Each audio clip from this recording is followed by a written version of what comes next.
Hello everyone. So ఈ వీడియోలో మనము మే కరెంట్ అఫైర్ చూద్దాం. టీఎస్పీఎస్సీ గ్రూప్ 1 ప్రిలిమ్స్ కి మనకి మే 20 వరకు రావడానికి ఛాన్సెస్ ఉన్నాయి. సో మే 22 వరకు నేను కవర్ చేయడం జరుగుతుంది. మే 27 వరకు ఉన్నటువంటి current affairs already science and technology separate గా కవర్ చేయబడింది. టీఎస్పీఎస్సీ గ్రూప్ 1 ప్రిలిమ్స్ ఎవరైతే ప్రిపేర్ అవుతున్నారో more focus on that December, January, February, March and April, May వరకు ఫోకస్ చేయండి. ఎక్కువ మొత్తంలో మార్చ్, ఏప్రిల్ అనేది చాలా ఫోకస్ చేయండి. మార్చ్, ఏప్రిల్, మే మంత్స్ ఎక్కువ ఫోకస్ చేయండి. మాక్సిమం క్వశ్చన్స్ మనకు అటెంప్ట్ చేయడానికి ఛాన్సెస్ అనేవి ఉంటాయి. ఓకే, ఇంకా తెలంగాణ కరెంట్ అఫైర్స్ కోసం వెయిట్ చేసిన వాళ్ళు అన్ని Telangana roundup last 1 year roundup అనేది నేను చేస్తాను. బట్ టేక్స్ 2-3 days టైమ్స్ అని పడుతుంది. ఎందుకంటే డాటా సరిగ్గా అవైలబిలిటీ లేదు. మీకు ఆల్రెడీ తెలుసు, మీకు మార్కెట్లో ఇన్ని మెటీరియల్స్ వచ్చేసినా మీరు చదివేసి ఉంటారు. సో బట్ ఎనీవే నేను కొత్తగా చెప్పాలి కాబట్టి నా ప్రయత్నం నేను చేస్తా. సో మీకు వస్తుంది తెలంగాణ కరెంట్ అఫైర్స్ కూడా, మీరు టెన్షన్ పడాల్సిన అవసరం లేదు. ఓకే, సో ఆంధ్రప్రదేశ్ వాళ్ళు కానీ, సో మిగతా బ్యాంక్ ఎగ్జామ్ కానీ, ఎస్ఎస్సీ ఎగ్జామ్స్ కానీ ఎవరైతే ప్రిపేర్ అవుతున్నారో వాళ్ళందరికీ కూడా ఈ కరెంట్ అఫైర్స్ అనేది, సో ఆర్ఆర్బీ కానీ అందరికీ కూడా ఏమైతే యూజ్ అవుతాయి. ఆంధ్రప్రదేశ్ వాళ్ళు అయితే అమరావతి, తెలంగాణ వాళ్ళైతే పాలపేట. సో ఛానల్స్ అని మీరు చూడండి, సో మీ అప్డేట్స్ కోసం. ఓకే, సో అది ఎక్కువైంది కదా, ఆపేద్దాం. చలో move on. Right, first one మనకి రిపోర్ట్ అనేది ఎకనామిక్ ఇంటెలిజెన్స్ యూనిట్. ఇది ఒక organisation. So economic intelligence unit, ఈ ఎకనామిక్ ఇంటెలిజెన్స్ యూనిట్ వాళ్ళు ఒక రిపోర్ట్ అనేది రిలీజ్ చేశారు, అంటే ర్యాంకింగ్స్ రిలీజ్ చేశారు. ఆ ర్యాంకింగ్స్ కనుక తీసుకుంటే దేనికి సంబంధించింది? Business environment ranking. ఏ దేశంలో బిజినెస్ అనేది చాలా బాగుంటుంది, చేయడానికి చాలా బాగా ఉంటుంది. సో అలా మనకి 11 దేశాలు 11 కేటగిరీస్ ని తీసుకున్నారు. 11 కేటగిరీస్ తీసుకొని, సో ఏ దేశంలో బిజినెస్ బాగా చేయడానికి అవకాశం ఉందని తీసుకుంటే మనకి వరుసగా 1వసారి కాదు 2వసారి, వరుసగా 16వసారి కూడా 16th కాన్సిక్యూటివ్ టర్మ్. సో వరుసగా 16వసారి మళ్ళీ మనకి సింగపూరే మొదటి ర్యాంక్ ని ఆక్యుపై చేసింది. 1 కాదు 2 కాదు, 16 సార్లు మనకి సింగపూర్ అనేది మనకి మొదటి ర్యాంక్ ని ఆక్యుపై చేసింది. దేనికి సంబంధించి? Business environment. అంటే ఆ దేశంలో బిజినెస్ స్టార్ట్ చేసుకోవడానికి కోసము కండిషన్స్ అనేటివి చాలా అనువుగా ఉన్నాయి. ఎవరైనా బిజినెస్ ని స్టార్ట్ చేసుకోవచ్చు ఈజీగా అని చెప్పేసి 16వసారి మన టాప్ ర్యాంక్ లో ఉంది Singapore, then followed by Denmark and USA top 3. ఏ బేసిస్ పైన ఇస్తారు? 11 కేటగిరీస్ తీసుకుంటారు. మనకు అవసరం లేదు 11 కేటగిరీస్ ఏందనేది. సో ఎవరిస్తారు? మనకి ఎకనామిక్ ఇంటెలిజెన్స్ యూనిట్ అనేది ఇస్తారు. తొందరపడి ఇక్కడ మనకి ఏం చేస్తారంటే, ఇక్కడ వరల్డ్ ఎకనామిక్ ఫోరం అని ఇస్తాడు ఎగ్జామినేషన్, అర్థమవుతుందా? లేదంటే వరల్డ్ బ్యాంక్ అని ఇస్తాడు, అర్థమవుతుందా? సో తొందరపడి ఎగ్జామినేషన్ లో ఆన్సర్ తప్పు పెట్టచ్చారమ్మా బంగారాలు. ఓకేనా? సో కాబట్టి economic intelligence unit. Okay, so మనం తీసుకుంటే మనం హాఫ్ సెంచరీ నాట్అవుట్ అనమాట, 51 కొట్టి నాట్అవుట్ లో ఉన్నాం. మన దగ్గర బిజినెస్ ఎన్విరాన్మెంట్ అంతంత మాత్రమే కదా. సో పూర్తిగా 100% మన దగ్గర బాగుంటుందా? బాగుంటుంది, అంతంత మాత్రమే మన దగ్గర ఉన్నదంతా కూడా. సో కాబట్టి మనము 51వ ర్యాంక్ లో ఉన్న మన స్కోర్ అతి దారుణంగా 1.08 స్కోర్ ఉంది మనకి. ఓకేనా? సో దట్ చూడండి, సింగపూర్ అనేది 1వ place 8.5, Denmark, then followed by USA, Germany and the Switzerland. ఈ టాప్ 5 కంట్రీస్. మనది ఎంత ఉంది? 51వ ప్లేస్ లో ఉంది. ఇండియా అనేది దేంట్లో? బిజినెస్ ఎన్విరాన్మెంట్ ఇండికేటర్స్ లో 51వ ప్లేస్ లో ఉంది. ఎవరు ఇచ్చిన దాని ప్రకారం? ఎకనామిక్ ఇంటెలిజెన్స్ యూనిట్ ఇచ్చిన దాని ప్రకారం. సో దేనికి? That is easy environment to conduct the what business కనుక తీసుకుంటే. సో 51వ ప్లేస్ లో ఉంది మనకి. So Singapore, Denmark and US అనేది ఏమున్నాయి మనకి? టాప్ 3 ప్లేసెస్ లలో ఉన్నాయి. సో ఎగ్జామినేషన్ ఎక్స్పెక్టెడ్ క్వశ్చన్స్ లో ఇది కూడా ఒకటి మనకి. ఓకేనా? సో అది మీరు గుర్తుపెట్టుకోవాలా. ఓకేనా? సో ఇక్కడ పేరు గుర్తుపెట్టుకోండి, SINDU అని ఉంది కదా, సింధు అని గుర్తుపెట్టుకోండి. ఇక్కడ తీసుకుంటే మనకి ఇది Singapore, okay, next Denmark and next ఏముంది? యూఎస్ఏ. ఇవి టాప్ 3లలో ఉన్నాయి మనకి. So SINDU. సో లేదంటే మీరు ఏరు గుర్తుపెట్టుకుంటారు, సిద్ధు అని గుర్తుపెట్టుకుంటారా, మళ్ళీ అట్లా గుర్తుపెట్టుకోండి సిద్ధు. సో ఎట్లా గుర్తుపెట్టుకున్నా మీ ఇష్టం. దట్ ఈస్ ఏంటిది? So Singapore followed by the Denmark followed by the what USA. So మీ ఇష్టం. సో అమ్మాయిలతో అది గుర్తుపెట్టుకోండి, అబ్బాయిలతో ఇది గుర్తుపెట్టు, మీ ఇష్టం, what ever it may be. India అయితే ఎక్కడ ఉంది? 51వ ర్యాంక్ లో ఉంది. Next wealthiest cities. So that is ఎవరు ఇచ్చారు? ఇది హెన్లీ అండ్ పార్ట్నర్స్, H&P అంటాం మనం. సో ఈ హెన్లీ అండ్ పార్ట్నర్స్ కంపెనీ వాళ్ళు ఎవరైతే ఉన్నారో, ఈ హెన్లీ అండ్ పార్ట్నర్స్ కంపెనీ వాళ్ళు మనకు రిపోర్ట్ ఇవ్వడం జరిగింది. ఈ కంపెనీ ఇది హెన్లీ అండ్ పార్ట్నర్స్. సో ఏం రిపోర్ట్ ఇచ్చారు? వరల్డ్స్ వెల్తియెస్ట్ కంట్రీస్ కాదు, వరల్డ్ వెల్తియెస్ట్ అంటే సిటీస్. ఏ సిటీస్ లో ఎక్కువ మొత్తంలో, మన భాషలో చెప్పాలంటే సౌండ్ పీపుల్, ఇంకా కొంచెం వల్గర్ లాంగ్వేజ్ లో చెప్పాలంటే బలిసిన వాళ్ళు. ఓకేనా? సో ఎక్కడ ఏ సిటీస్ లో ఎక్కువ బలిసిన వాళ్ళు ఉన్నారని రిపోర్ట్ అనేది క్రియేట్ చేయడం జరిగింది. ఎవరు? హెన్లీ అండ్ పార్ట్నర్స్ వాళ్ళు. సో దాంట్లో తీసుకుంటే మనకు న్యూయార్క్ లోనే ఎక్కువ సౌండ్ పార్టీలు ఉన్నారంట, మీలాంటి వాళ్ళు. ఓకే, మేము ఇట్లా క్లాసులు చెప్పుకొని ఏదో చిన్న డైలీ వేజర్స్ అనమాట. సో కాబట్టి మీలాంటి వాళ్ళందరూ కూడా ఎక్కడ ఉన్నారంటే న్యూయార్క్ సిటీలో ఉన్నారంట. ఎక్కువ చాలా వెల్తియెస్ట్ పర్సన్స్ ఎక్కడ ఉన్నారంటే న్యూయార్క్ సిటీలో కనుక తీసుకుంటే 3,49,500 మంది మిలినియర్స్ ఉన్నారు ఇక్కడ. ఎక్కువ మొత్తంలో డబ్బు ఉన్న వాళ్ళు ఉన్నారు. నెక్స్ట్ ఆ తర్వాత కాలిఫోర్నియా దగ్గర ఉన్నటువంటి క్యాంప్ బేలో ఉన్నారు మనకి. ఇక్కడ the bay of the area అనేది మన కాలిఫోర్నియాలో bay area. Then followed by the Tokyo and the Japan లో ఎక్కువ మొత్తంలో డబ్బు ఉన్న వాళ్ళు ఉన్నారు మనకి. న్యూయార్క్ సిటీ యూఎస్ఏలో కనుక తీసుకుంటే ఎంతమంది మిలినియర్స్ ఉన్నారు? 3,49,000 సెంటీ మిలినియర్స్ అంటే హాఫ్ మిలినియర్స్. 744 మంది ఉన్నారు. బిలినియర్స్ 60 మంది ఉన్నారు. సో ఎక్కువ మంది వెల్తియెస్ట్ పీపుల్ నివసిస్తున్నటువంటి సిటీ ఏది? New York. Okay, next followed by the what bay area. So ఇది కాలిఫోర్నియాలో ఉంది బే ఏరియా. సో అది కూడా యూఎస్ఏనే మనకి. ఇక్కడ కూడా చూడండి 3 లక్షల మంది, ఇక్కడ 675 మంది, 68 మంది వీళ్ళు ఉన్నారు. నెక్స్ట్ టోక్యో జపాన్ కూడా సో 3rd ప్లేస్ లో ఉంది. నెక్స్ట్ సింగపూర్ అనేది 4th ప్లేస్ లో ఉంది. ఎక్కువ మంది ఏంటిది సో డబ్బున్న వాళ్ళు నివసిస్తున్నటువంటి సిటీల జాబితాలో వెల్తియెస్ట్ సిటీస్ లో New York, the bay area, Tokyo and Singapore. మనలాంటి వాళ్ళు ఇక్కడ పోతే బతుకుతామా? బతకలేము మనం. సో బతుకు జీవుడానికి కూడా బతకలేము మనం. సో ఇండియా నుంచి కనుక తీసుకుంటే ఇవన్నీ టాప్ లో ఉంటే మన దగ్గర నుంచి వెల్తియెస్ట్ సిటీ ముంబై కదా ఎక్కువ మొత్తం. ముంబై అనేది 24వ ప్లేస్ లో ఉంది అండ్ ఢిల్లీ అనేది 37వ ప్లేస్ ఉంది. Only the Indian cities featured among the top 50లో ఇండియా నుంచి ఈ 2 సిటీస్ మాత్రమే ఉన్నాయి. సో 24th ప్లేస్ లో ముంబై అండ్ 37th ప్లేస్ లో ఏముంది మనకి ఢిల్లీ అనేది మనకి ప్లేస్ లో ఉన్నాయి. ఓకేనా? సో మొత్తం కూడా 11 cities in the top 50 are the what USA. మొత్తం 11. ఇక ముంబైలో ఉన్న ఇంతమంది ఉన్నారంట మనకు అవసరం లేదు. ముంబైలో 58,000 ఇంతమంది ఉన్నారంట మనకు పెద్దగా అవసరం లేదు. కానీ ఎగ్జాంపుల్ పర్పస్ లో ముంబై ఇది గుర్తుపెట్టుకోండి 24 అండ్ 30. ఇండియా నుంచి 2 సిటీస్ మాత్రమే టాప్ 50లో ఉన్నాయి. టాప్ 50లో 11 సిటీస్ ఓన్లీ అమెరికా నుంచే ఉన్నాయి. అందుకే రిచెస్ట్ కంట్రీ కదా, అందరూ అమెరికా పోతా ఉంటారు. సో ఇక్కడ రిచెస్ట్ ఇక్కడ నుంచే ఉన్నాయి. ఏషియన్ కంట్రీస్ అనేటివి 5 మాత్రమే ఉన్నాయి. సో ఏషియన్ సిటీస్ చైనా నుంచి 5 ఉన్నాయి, హాంకాంగ్ నుంచి అండ్ తాయిపీ నుంచి సో టాప్ 50 ఉన్నాయి. మనకి 5 సిటీస్ చైనా నుంచి ఉన్నాయి. కాకపోతే 11 సిటీస్ ఎక్కడ నుంచి ఓన్లీ యూఎస్ఏ నుంచి ఉన్నాయి. ఓకే, టాప్ 5 లో చైనా సిటీ ఒకటి కూడా లేదు. మనం ఇక్కడ తీసుకుంటే గుర్తుపెట్టుకోవాలి New York and then followed by the what bay area, next followed by the what Tokyo. ఓకేనా? సో న్యూ బే టోక్యో గుర్తుపెట్టుకోండి. న్యూ బే టోక్యో అనేది గుర్తుపెట్టుకోండి. ఇవి టాప్ 3 అనమాట మనకి. Okay, so new bay Tokyo. Okay, new bay Tokyo is the what wealthiest city అనుకోండి మీరు. ఓకేనా? సో వెల్తియెస్ట్ సిటీ అంటే ఇవి గుర్తుపెట్టుకోండి New York and bay and Tokyo. Okay, done. So India మనకు 24, 37. ఓకేనా? Next world press freedom index అనేది మనకి ఎవ్రీ ఇయర్ రిలీజ్ చేయడం జరుగుతుంది మే మంత్ లోపల. So world press freedom day రోజు రిలీజ్ చేయడం జరుగుతుంది. అయితే వరల్డ్ ప్రెస్ ఫ్రీడమ్ ఇండెక్స్ లో కనుక తీసుకుంటే మనకి ఇది ఎవరు ప్రిపేర్ చేస్తారో వరల్డ్ ప్రెస్ ఫ్రీడమ్ అంటే రిపోర్టర్స్ వితౌట్ బార్డర్స్ అనే ఒక ఆర్గనైజేషన్ ప్రిపేర్ చేస్తుంది. ఇది రిపోర్టర్స్ వితౌట్ బార్డర్స్ అనే ఆర్గనైజేషన్ అనేది ప్రిపేర్ చేయడం అనేది జరుగుతుంది మనకి. ఓకేనా? అయితే ఇప్పుడు దీంట్లో కనుక తీసుకుంటే ఇండియా అనేది అతి దారుణమైన పొజిషన్ లోకి 159వ పొజిషన్ లో ఉంది ఇండియా అనేది. నార్వే అనేది ఫస్ట్ ప్లేస్ లో ఉంటే లాస్ట్ ఇయర్ మనది 161 ప్లేస్ లో ఉన్నాం. గవర్నమెంట్ ఆఫ్ ఇండియా దీని మీద అబ్జెక్షన్ కూడా తెలిపింది లాస్ట్ ఇయర్. మేము ఇంత వరస్ట్ గా లేవు, మా దేశంలో స్వేచ్ఛా వాయువులు చాలా మంది పీలుస్తున్నారు, జర్నలిస్టులు అందరూ కూడా స్వేచ్ఛా వాయువులు పీలుస్తున్నారు, మా దేశంలో గోధి మీడియా అంటూ ఏమీ లేదు, అందరూ స్వేచ్ఛగా న్యూస్లు రాస్తున్నారు అని చెప్పేసి మన గవర్నమెంట్ అబ్జెక్షన్ కూడా తెలిపింది. So right. సో కాబట్టి ఇలా 161 కాదు, ఇప్పుడు ఎంత మనకి 159కి కొంచెం దిగజారలేదు, కొంచెం మంచి ర్యాంక్ వచ్చినాం. పోయినసారి మరీ దిగజారిపోయినాం అనమాట మనం. సో అది చూద్దాం మనం.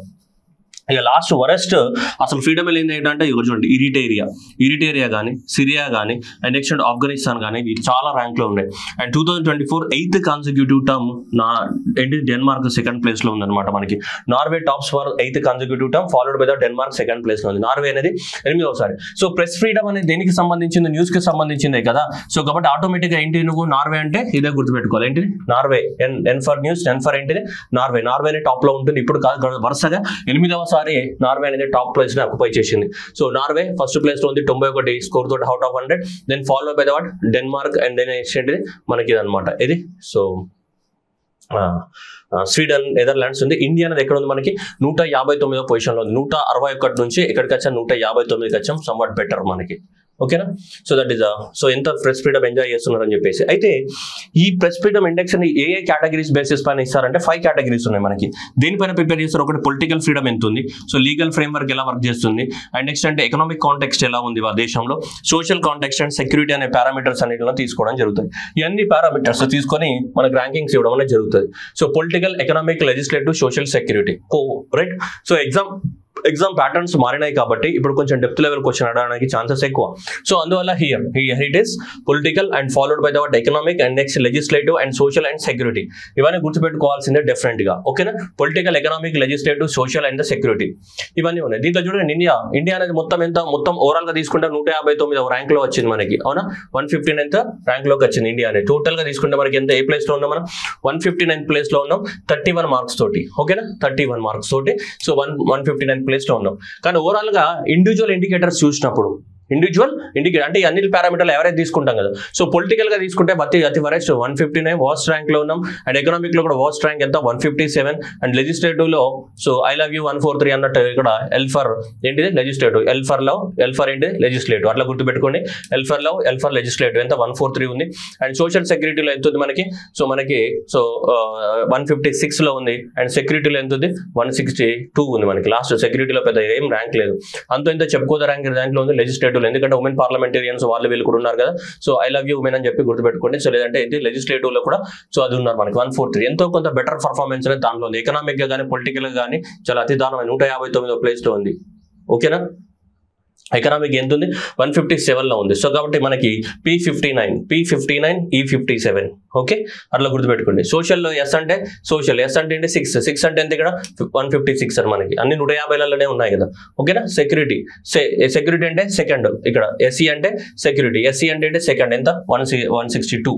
ఓకేనా, ఇక్కడ రెండు వస్తుంది కదా లాస్ట్కి 162, అట్లా గుర్తుపెట్టుకోండి. ఓకే, కొన్ని గుర్తుంటాయి కదా, ఈజీ గుర్తుంటాయి, గుర్తుండకపోతే ఎట్లా, ఎగ్జామ్ ప్రిపేర్ అవుతున్నాం కదా, మనం ఏం చేయలేము దానికి. నెక్స్ట్ యునైటెడ్ నేషన్స్ అనే వాళ్ళు యునెస్కో అనేది ఎవ్రీ ఇయర్ మనకి సో ఈ జర్నలిస్ట్ ఎవరైతే పోరాడుతున్నా వాళ్ళకి అవార్డు కూడా ఇవ్వడం జరుగుతుంది.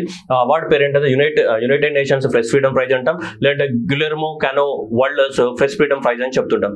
ఈ సంవత్సరం గాను ఈ Guillermo Cano world press freedom prize అనేది ఎవరు ఇస్తారు మనకి, యునెస్కో ఇస్తుంది ఎవ్రీ ఇయర్. ఈ సంవత్సరం ఎవరికి ఇచ్చారంటే ఈ ప్రైజ్ అనేది Palestine journalist who are fighting in the war గాజాలో న్యూస్ కవర్ చేస్తున్నటువంటి ఇజ్రాయెల్ కి పాలస్తీనా యుద్ధం జరుగుతుంది కదా, ఆ యుద్ధంలో ఎవరైతే మనకి ఈ పాలస్తీనాలో ఉన్న జర్నలిస్ట్ గాజాలో ఎవరైతే మనకి అవన్నీ కవర్ చేస్తున్నారో న్యూస్ ని, సో ఆ న్యూస్ ని కవర్ చేసే వాళ్ళకి ఇవ్వడం జరిగింది. ఎవరికి, పాలస్తీనియన్ జర్నలిస్ట్ కి ఇవ్వడం జరిగింది. ఈ అవార్డు మనకి సో ఇది సో యునెస్కో ఏంటిది, సో ఈ అవార్డు పేరు ఏంటిది, గిలెర్మో కానో అతను కూడా జర్నలిస్ట్ అన్నమాట చనిపోవడం జరిగింది.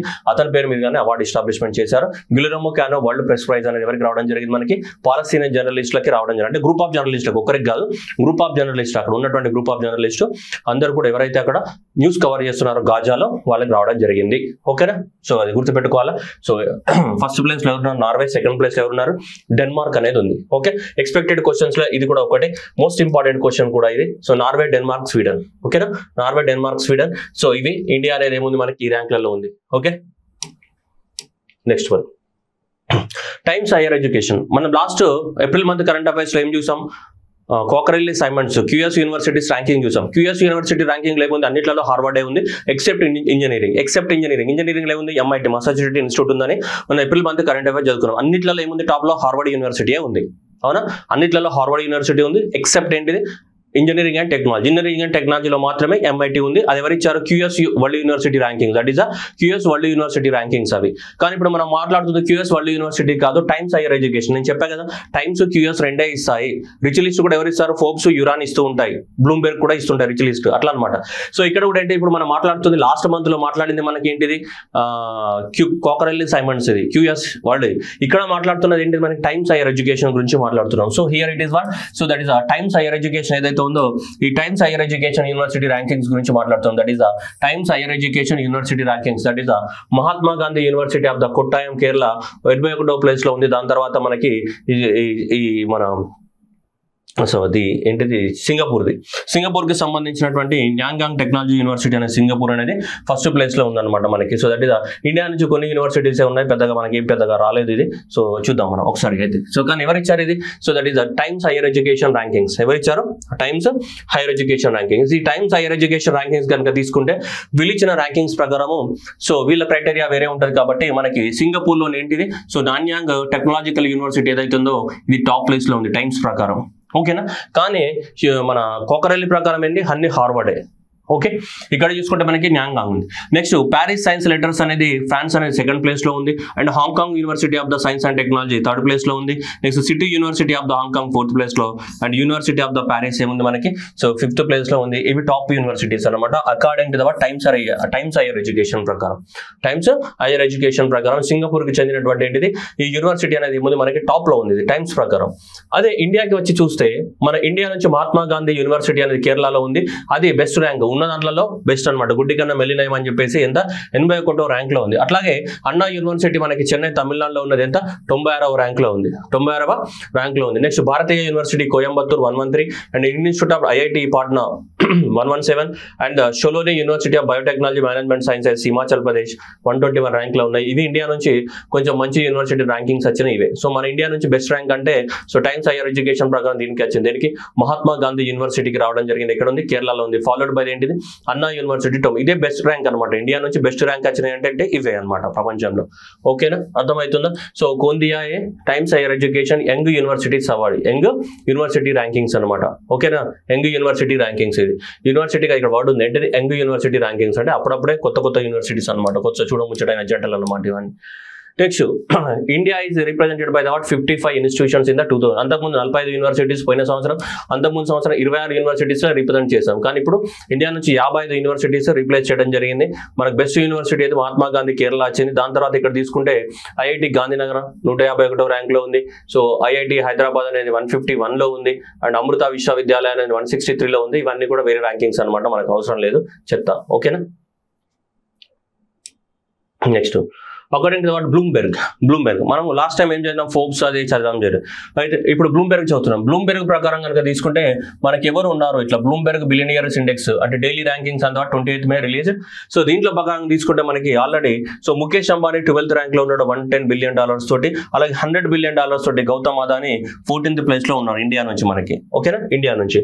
ప్రపంచంలో టాప్ ఎవరు ఉన్నారంటే మళ్ళీ బెర్నార్డే. సో మనకి same Bernard Arnold. So $220 billion తోటి. ఏ దేశం? మనకి ఫ్రాన్స్ దేశానికి చెందిన బెర్నార్డ్ ఆర్నాల్డ్ ఫస్ట్ ప్లేస్ లో ఉన్నాడు. Second place Jeff Bezos second place లో ఉన్నాడు. ఎలాన్ ముస్క్ థర్డ్ ప్లేస్ లో ఉన్నాడు. ముఖేష్ అంబానీ ఇండియా నుంచి దేంట్లో ఉన్నాడు? మనకి 12th ర్యాంకింగ్ లో ఉన్నాడు మనకి. ఇది ఎవరు ఇచ్చినటువంటి ర్యాంకింగ్స్? ఇది బ్లూంబెర్గ్. ఎవరిచ్చారు? ఇది బ్లూంబెర్గ్ ఇచ్చినటువంటి ర్యాంకింగ్స్. ఈ ఫోర్బ్స్ కానీ అవి కాదు, ఫోర్బ్స్ కానీ హ్యూరాన్ ఇచ్చినటువంటి రిచ్ లిస్ట్ కాదు, ఇది బ్లూంబెర్గ్ ఇచ్చినటువంటి రిచ్ లిస్ట్. ఓకేనా, ఏ రిచ్ లిస్ట్ ఎవరు టాప్ లో ఉన్నారు అనేది సో మీకు చాలా చాలా ఇంపార్టెంట్ ఇది. ఓకేనా, సో బ్లూంబెర్గ్ కానీ హ్యూరాన్ కానీ ఎవరు? బెర్నార్డే ఉన్నాడు మనకి. Jeff Bezos, Elon musk, mark Zuckerberg and Larry Page and Mukesh Ambani ఎక్కడ ఉన్నారు? మనకి 12th ప్లేస్ లో ఉన్నారు according to the what Bloomberg report. Next one, Forbes world highest paid normal persons గారు ఓన్లీ అథ్లెటిక్స్ ని తీసుకున్నాం. సో ఫోర్బ్స్ హైయెస్ట్ ఏంటిది? మనకి హైయెస్ట్ పెయిడ్ పర్సన్స్ కాదు, హైయెస్ట్ పెయిడ్ ఎవరు? Only athletics. ఎవరైతే అథ్లెటిక్స్ లో పార్టిసిపేట్ చేస్తున్నారో వాళ్ళకి ఎవరికి హైయెస్ట్? మనకి సో మన పోర్చుగీస్ సాకర్ ప్లేయర్ ఎవరు? రొనాల్డోనే టాప్ లో ఉన్నాడు మనకి. సో తర్వాత మిగతా వాళ్ళందరూ కూడా టాప్ తర్వాత ఉన్నారు మనకి. ఇతనికి $200 మిలియన్ అనేటివి ఫీల్డ్ ద్వారా వచ్చినాయి. అండ్ $60 మిలియన్ సో డాలర్స్ అనేటివి మనకి ఆయనకి దేని ద్వారా మనకి అడ్వర్టైజ్మెంట్లు రకరకాల రీజన్స్ వల్ల వచ్చినాయి. సో మనకి ఎందుకు వచ్చినాయి మనకు అనవసరం. కానీ సో ఎవరు టాప్ లో ఉన్నారు అనేది మనకి ఇంపార్టెంట్. సో మనకి పోర్చుగల్ ఎవరు? Cristiano Ronaldo Portugal soccer player అయితే ఇతను highest paid athlete of the year. Highest paid so athlete of world highest paid athlete 2024 తీసుకుంటే ఎవరు ఎక్కువ సంపాదించారు అథ్లెటిక్స్ లో తీసుకుంటే ఇది లిస్ట్ అన్నమాట. So Cristiano Ronaldo soccer so $260 million earn చేయడం జరిగింది. So on the field and off the field అడ్వర్టైజ్మెంట్లు అవి ఇవన్నీ కలిపి. Okay, next Jon Rahm so golf and next Lionel Messi Argentina కూడా 135. Next LeBron James basketball so $128 billion తోటి వీళ్ళంతా highest paid athletics అనమాట. ఎక్కువ మొత్తంలో సో డబ్బులు తీసుకుంటున్నటువంటి అథ్లెటిక్స్ జాబితాలో మనకంటంగా పవన్ కళ్యాణ్ గంటకు 2 కోట్లు తీసుకుంటాడు, రజనీకాంత్ కూడా 2.5 కోట్లు తీసుకుంటాడు అంటంగా సినిమా హీరోలు మనం. సో అట్లానే ఇది కూడా అనమాట. Okay, so that is Cristiano Ronaldo so చాలా ఇంపార్టెంట్ ఇది soccer. And then followed by the what so ఇక్కడ జాన్ రామ్ సో ఇదంతా గోల్ఫ్, ఇతనింత soccer football. Okay right, next ఇక్కడ లయనల్ మెస్సీ. సో నెక్స్ట్ ఇక్కడ తీసుకుంటే మనకి ఏంటి సాకర్, మళ్ళీ Lionel Messi soccer and next వీళ్ళు టాప్ 3 అనమాట మనకి. ఓకేనా, Cristiano Ronaldo and Jon Rahm and next అంటే లయనల్ మెస్సీ. సో వీళ్ళిద్దరు సాకర్, ఒకరు ఎవరున్నారు golf. Highest paid athletes according to the what so according to the ఎవరి ప్రకారం ఫోర్బ్స్, ఎవరైతే ఫోర్బ్స్ ఉన్నారో ఫోర్బ్స్ ప్రకారం వీళ్ళంతా కూడా ఏంటిది highest paid. So highest paid ఎవరైతే ఉన్నారో సో వీళ్ళంతా కూడా అకార్డింగ్ టు ఏంటి ఫోర్బ్స్ ప్రకారం వీళ్ళంతా కూడా ఏంటిది highest paid. Okay, next one Forbes under 30 Asia 30 సంవత్సరాల కన్నా వయసు తక్కువగా ఉండి అండ్ ఏషియా కాంటినెంట్ కి సంబంధించినటువంటి తోపులు అన్నమాట. వీళ్ళంతా బిజినెస్ ని బాగా డెవలప్మెంట్ చేసిన వాళ్ళు అనమాట. So that is under 30. సో ఏషియాలో 30 సంవత్సరాల వయసు తక్కువగా ఉండి సో ఉన్న 30 మంది లిస్ట్ అనమాట. ఎవరైతే బిజినెస్ ని బాగా డెవలప్మెంట్ చేశారో వాళ్ళు. సో ఇండియా నుంచి చాలా మంది ఉన్నారు, నేనైతే ఇది చెప్పాలని నేను అనుకోవట్లేదు. సో నాకు ఇంట్రెస్ట్ కూడా లేదు. ఇంతమంది లిస్ట్ ఉంది. సో ఇది మీరు చదువుకోండి. సో పీడిఎఫ్లో ఉంటుంది. సో ఇంతమంది ఇండియా నుంచి లిస్ట్ ఉన్నట్టు ఎగ్జామ్లో కూడా రాదు. బట్ జనరల్ మీకు ఐడియా కోసం industry, manufacturing, social impact, consumer టెక్నాలజీలో వీటట వాడట ఎంత పెద్ద లిస్ట్ ఉంది. ఇంతమంది ఉన్నారట. దేంట్లో మన ఇండియా నుంచి ఇంతమంది అనేది రీప్రజెంట్ అయ్యారు దేంట్లో. సో ఫోర్బ్స్ యొక్క ఏంటిది, సో 30 మంది లిస్ట్లో అండ్ ఏషియా కాంటినెంట్లో 30 years కన్నా వయసు ఉన్న వాళ్ళలో తీసుకుంటే మనకి వీళ్ళందరూ కూడా ఉన్నారనమాట చాలా మంది. India had most of the entries followed by the what China, Japan 32 each. దాదాపు 300 మంది ఎంట్రీ తీసుకుంటే దీంట్లో ఇండియన్స్ మనకి so 86 entries from the what India నుంచి 86 ఎంట్రీస్ని తీసుకోవడం అనేది జరిగింది. ఓకేనా, ఇందులో చాలా మంది ఇండియన్స్ ఉన్నారు మరి. సో అవన్నీ మనకు గుర్తుపెట్టుకోవడం సాధ్యం కాదు కాబట్టి వదిలేయండి. Okay, next Goldman environmental prize. ఈ గోల్డ్మ్యాన్ ఎన్విరాన్మెంటల్ ప్రైజ్ ఎవరు ఇస్తారు అంటే ఈ గోల్డ్మ్యాన్ వీళ్ళే స్థాపించడం జరిగింది. ఈ అవార్డు పేరే వాళ్ళే పెట్టారనమాట అవార్డు.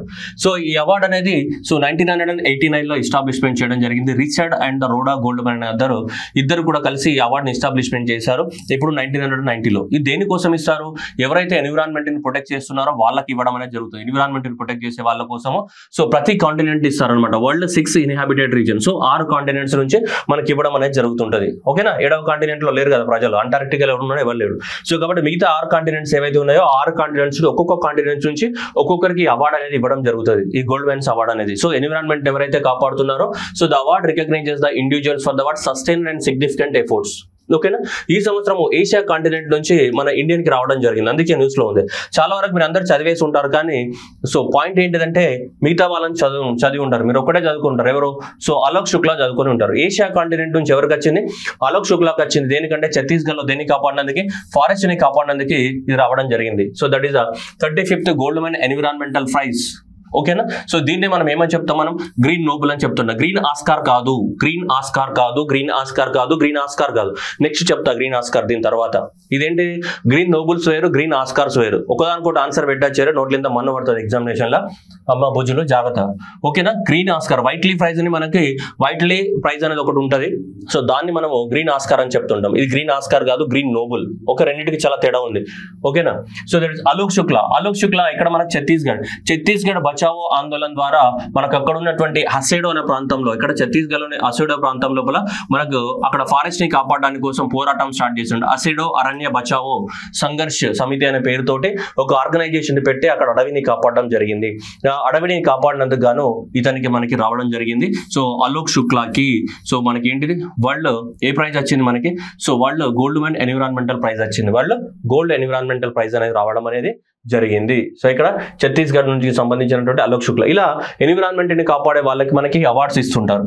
సో ఈ అవార్డ్స్ అనేది ఒక్కొక్క కాంటినెంట్ నుంచి ఒక్కొక్కరికి ఇస్తుంటారు. సో దాంట్లో తీసుకుంటే ఇక్కడ మనకి ఏషియా కాంటినెంట్ నుంచి ఎవరికి ఇచ్చారు, మనకి అలోక్ శుక్లాకి ఇచ్చారు. దెన్ ఆఫ్రికా నుంచి, సో ఆఫ్రికా నుంచి కనుక తీసుకుంటే సో ఇక్కడ మనకి పేర్లే వెరైటీగా ఉన్నాయి. మరి ఇది సో మనకి పలకడానికి కూడా నాకు రావట్లేదు, మరి ఇట్లా ఏం పలకాలి, బుతుమా. సో బుతుమా అండ్ జుకూలు ఇద్దరికి ఇచ్చారు మనకి సౌత్ ఆఫ్రికా దేశం. నెక్స్ట్ యూరోప్ నుంచి తీసుకుంటే తెరీసా గుర్తుపెట్టుకోండి. సో యూరోప్ నుంచి ఏంటిది, తెరీసా గుర్తుపెట్టుకోండి. ఈటీ అని గుర్తుపెట్టుకోండి, ఎంటర్టైన్మెంట్ అంటే ఈటీ కదా. సో ఈటీ, సో ఈటీఎస్ అంటే ఇక్కడ స్పెయిన్. సో ఈటీ అంటే సో మనకి తెరీసా. ఓకేనా, తెరీసా ఇది ఏ కాంటినెంట్, యూరోప్ నుంచి ఎవరికి వచ్చింది, తెరీసా వచ్చింది. ఏ దేశం, స్పెయిన్. దేనికోసం, ఓషన్స్ ని కాపాడినందుకు కోసం. నెక్స్ట్ ఐలాండ్స్ నేషన్స్ నుంచి కనుక తీసుకుంటే ముర్రావా ఆస్ట్రేలియా నుంచి రావడం జరిగింది. మనకి ముర్రే జాతి గొర్రెలు, మనకు ముర్రే జాతి ఆవులు అవి చదువుకుంటాం చిన్నప్పుడు, గేదెలు అవన్నీ ఎక్కడ ఉంటాయి, మనకి ఆస్ట్రేలియాలో ఉంటాయి కాబట్టి అట్లా గుర్తుపెట్టుకోండి. సో ముర్రే జాతి అవన్నీ కూడా ఆస్ట్రేలియావే కదా. సో కాబట్టి ముర్రావా ఇక్కడ మనకి ఆస్ట్రేలియా నుంచి తీసుకురావడం జరిగింది. తీసుకురాలేదు, ఆస్ట్రేలియా దానికి వచ్చింది. ఓకే, ముర్రావా. అండ్ నెక్స్ట్ వన్ తీసుకుంటే మనకి నార్త్ అమెరికా నుంచి ఎవరికి, ఆండ్రియాకి రావడం జరిగింది. సౌత్ అమెరికా నుంచి ఎవరికి రావడం జరిగింది, మనకి మార్సెల్కి రావడం జరిగింది. సౌత్ అమెరికా నుంచి ఏంటిది, మార్సెల్కి రావడం జరిగింది. ఓకేనా, మార్సెల్ ఏ దేశం, బ్రెజిల్. అండ్ నార్త్ అమెరికా నుంచి ఎవరికి రావడం జరిగింది, సో యూఎస్ఏకి రావడం జరిగింది. మీ అందరికీ తెలుసు కదా, north America largest country USA ఉంటుంది. అయితే ఇది ఎట్లా గుర్తుపెట్టుకుందాం, నార్త్ అమెరికా. సో ఇక్కడ అమెరికా ఉంది, నార్త్ అమెరికా ఉంది కదా. సో కాబట్టి నార్త్ అమెరికా నుంచి ఇక్కడ మనకి ఆండ్రియాకి ఉంది. So Andrea, so north America ఉంది. లేదంటే ఎట్లా గుర్తుపెట్టుకుందాం అంటే నాన్. ఓకేనా, సో నో సరే నో ఎట్లన్నా గుర్తు, ఒక నిమిషం ఆగండి. సో నార్త్ అమెరికా టైప్లో దీన్ని కూడా నాసా టైప్లో గుర్తుపెట్టుకుందాం. ఓకే, నాసా నార్త్ అమెరికా నుంచి ఎవరికి వచ్చింది మనకి ఆండ్రియాకి రావడం జరిగింది. నెక్స్ట్ సౌత్ అమెరికా నుంచి మనకి మీకు తెలుసా లేదు, భారతదేశంలో రోడ్లు కట్టే పెద్ద కంపెనీ ఉంటుంది, ఎప్పుడన్నా చూసారో లేదు, మనకి సోమా కంపెనీ అనేది ఉంటుంది, Soma. So that is a Marcel. So South America నుంచి Marcel. And next NASA North America నుంచి ఎవరు, ఏ అంటే ఎవరు, ఆండ్రియా. ఇక్కడ నాసా, ఇక్కడ ఏంటి సోమా. నాసా సోమా గుర్తుపెట్టుకోండి. ఇక్కడ ముర్రే జాతి ఆవులు ఎక్కడివి, ఆస్ట్రేలియా కాబట్టి ముర్రే ఇక్కడ ఆస్ట్రేలియాకి రావడం జరిగింది. నెక్స్ట్ తెరీసా అంటే ETS. So that is Europe నుంచి ఎవరికి వచ్చింది, ఎంటర్టైన్మెంట్ ఛానల్ అని చూసుకుంటారు, ఈటీఎస్ ఎంటర్టైన్మెంట్ ఛానల్. యూరోప్ నుంచి ఎవరికి తెరీసాకి రావడం జరిగింది, ఇది స్పెయిన్. ఇక మిగతాది ఏషియా మనకు గుర్తుంటుంది, అలోక్ శుక్లా మనోడే కాబట్టి. నెక్స్ట్ ఆఫ్రికా తీసుకుంటే మనకి ఇక్కడ వేర్లో ఉన్నాయి అంతా కూడా ఎంత జిల్ జిగల ముత్తు అని చెప్పేసి ఏముంది మనకి, జుకులు, బుతుమా అని ఉంది. ఓకేనా, బుతుమా, జుకులు, ఇవి ఆఫ్రికా పేర్ల వెరైటీ ఉన్నాయి కాబట్టి దీన్ని ఈజీగా ఐడెంటిఫై చేయొచ్చు. మీరు కనుక కరెక్ట్ కాన్సన్ట్రేషన్ చేస్తే ఈ ముతుమా, జుకులు మనకి ఆఫ్రికా పేర్లను ఐడెంటిఫై చేయొచ్చు. So entertainment to night ETS తీసుకుంటే ఏంటిది, తెరీసా, ఈటీఎస్. ఓకేనా, నెక్స్ట్ ముర్రే జాతి ఆవులు అవన్నీ ఇక్కడ ఆస్ట్రేలియా చిన్నప్పుడు చదువుకుని ఉంటాం. నెక్స్ట్ నాసా నార్త్ అమెరికా నుంచి ఎవరికి ఆండ్రియా, సోమా సౌత్ అమెరికా నుంచి ఎవరికి మనకి మార్సెల్. ఓకేనా, వీళ్ళందరూ కూడా ఎన్విరాన్మెంటల్ ప్రైజ్ రావడం జరిగింది. ఇతనికి ఫుడ్ అండ్ అగ్రికల్చర్ ఫీల్డ్ లో రావడం జరిగింది. సో వీళ్ళకి క్లైమేట్ అండ్ ఎనర్జీలో రావడం జరిగింది. మన ఇండియన్ అతనికి ఫారెస్ట్ కాపాడడానికి రావడం జరిగింది. ఓకేనా, సో అప్పుడప్పుడు ఏం చేస్తారు తెలుసా, ఎగ్జామినేషన్ లో మన మొహానింత పెండ కొడతాడు వాడు. ఏం చేస్తాడు తెలుసా, ఈ పేర్లు ఇచ్చేసి ఏ ఫీల్డ్ లో వచ్చినాయి అంటాడు వాడు. అర్థమైందా, మ్యాచ్ ద ఫాలోయింగ్ రావడానికి కూడా ఛాన్స్ ఉంది. ఓకేనా, సో మీ టైం ఏం నేను వేస్ట్ చేయట్లేదు, అర్థమవుతుందా, మైండ్లో ఎక్కియాలి కదా ఫస్ట్. నేను చెప్తే ఏముంది, ఇన్ఫర్మేషన్ ఏదైనా ఉంటుంది ఇంటర్నెట్లో కొడితే తక్కువ మన వస్తుంది, పాయింట్ కాదు కదా, మనకి ఎగ్జామ్లో ఆన్సర్ పెట్టగలగాలి కదా మనము. సో కాబట్టి అది గుర్తుపెట్టుకోవాలి మనకి. ఓకేనా, సో కాబట్టి క్లైమేట్ అండ్ ఎనర్జీలో వచ్చింది. సో ఇతనికి మార్సెల్కి దేంట్లో వచ్చింది మనకి, ఫుడ్ అండ్ అగ్రికల్చర్లో వచ్చింది. వీళ్ళకిద్దరికి మనకి సో జుకులు కానీ తెరీసా కానీ దేనికి వచ్చి ఓషన్ కోస్ట్లో వచ్చింది. అది కొంచెం చూసుకోండి ఒకసారి. ఓకేనా, సో అది right. Assam conservationist doctor Purnima Devi Barman wins the, ఇక్కడ చూడండి ఇప్పుడు ఏమన్నాం, వైట్లీ గోల్డ్ అవార్డ్ అన్నాం, అవునా. సో ఈ వైట్లీ గోల్డ్ అవార్డ్ ని మనము గ్రీన్ నోబెల్స్ అనట్లేదు, గ్రీన్ ఆస్కార్స్ అంటున్నాం. ఓకేనా, అర్థమవుతుందా. So this Whitley gold award it is also known as what, green Oscars అని చెప్తుంటాం. బై ద వాట్ ఎవరు ఇస్తారు, ఇది Whitley foundation for nature. So ఈ లండన్ లో ఉంది, వీళ్ళే ఇస్తారనమాట. ఈ లండన్ లో ఉన్నటువంటి వైల్టీ ఫౌండేషన్ వాళ్ళు ఇస్తారు. ఇది కూడా సేమ్ ఎన్విరాన్మెంట్ ఎవరైతే కాపాడుతున్నారో వాళ్ళకి ఇవ్వడం జరుగుతుంది. అర్థమవుతుందా. గ్రీన్ నోబెల్ కూడా ఎవరికి వచ్చింది, అలోక్ శుక్లాకి వచ్చింది. గ్రీన్ ఆస్కార్ ఎవరికి వచ్చింది, అస్సాంకి చెందినటువంటి పూర్ణిమా దేవికి వచ్చింది. Green Nobel, green Oscar, green Nobel, green Oscar. అర్థమైందా. ఎగ్జామినేషన్ ఏమైతే తెలుసు కదా నీకు, నువ్వు చదివే చదువుకి పోతుంది, అది ఎక్కడికో పోతుంది. ఓకే, నేను ఓవర్ కాన్ఫిడెన్స్ తోటి చెప్తలే, ఎగ్జామ్లో మిస్టేక్ అవాయిడ్ చేయమని చెప్తున్నా. అర్థమైందా. మళ్ళీ నా మీద కూడా నెగిటివ్గా ఫీల్ అవుతుంటారు మనసులో, వీడేంద్ర ఓవర్ యాక్షన్ చేస్తున్నా చెప్పి. రైట్, సో కాబట్టి ఫ్రీగా ఇచ్చే కంటెంట్ కూడా నువ్వు మళ్ళీ నెగిటివ్ కామెంట్ కొడతావు. Okay right. నెక్స్ట్ ఏంటిది, Purnima Devi Barman. So that is ఏంటిది, అస్సాం. అర్థమైందా. ఈమెకి రావడం జరిగింది మనకి, క్లియర్ కదా, ఇది అస్సాం నుంచి. సో ఈమె ఎక్కువ మొత్తంలో అక్కడ కూడా ఫారెస్ట్ ని కాపాడేందుకు పూర్ణిమాదేవికి వచ్చింది. ఇది గ్రీన్ నోబెల్ కాదు, గ్రీన్ ఆస్కార్. ఇది చూడండి, ఇది కూడా సేమ్ మళ్ళీ కాంటినెంట్ వైజే ఇస్తారు. ఇది కూడా సేమ్ మళ్ళీ కాంటినెంట్ వైజే ఇవ్వడం అనేది జరుగుతుంది. చూస్తే సేమ్ మళ్ళీ ఇక్కడ చూడండి. సో విన్నర్ ఎవరు ఇక్కడ, Naomi Longa. So Naomi Longa, so నైమల్ ఇవన్నీ కూడా డిఫరెంట్ మన ఇండియన్స్ తో పాటు వీళ్ళకి కూడా రావడం అనేది జరిగింది అనమాట.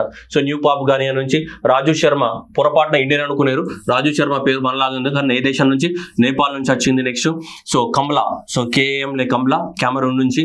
నెక్స్ట్ డోర్జీ ఎక్కడ నుంచి మనకి, భూటాన్ నుంచి. నెక్స్ట్ అబ్రా ఎక్కడ నుంచి మనకి, బ్రెజిల్ నుంచి. బ్రా ఇక్కడనే ఉంది కదా, అబ్రా ఎక్కడేంటి, so Brazil. So BRA, so Brazil. అబ్రా ఎక్కడ నుంచి, బ్రెజిల్ నుంచి వచ్చింది మనకి.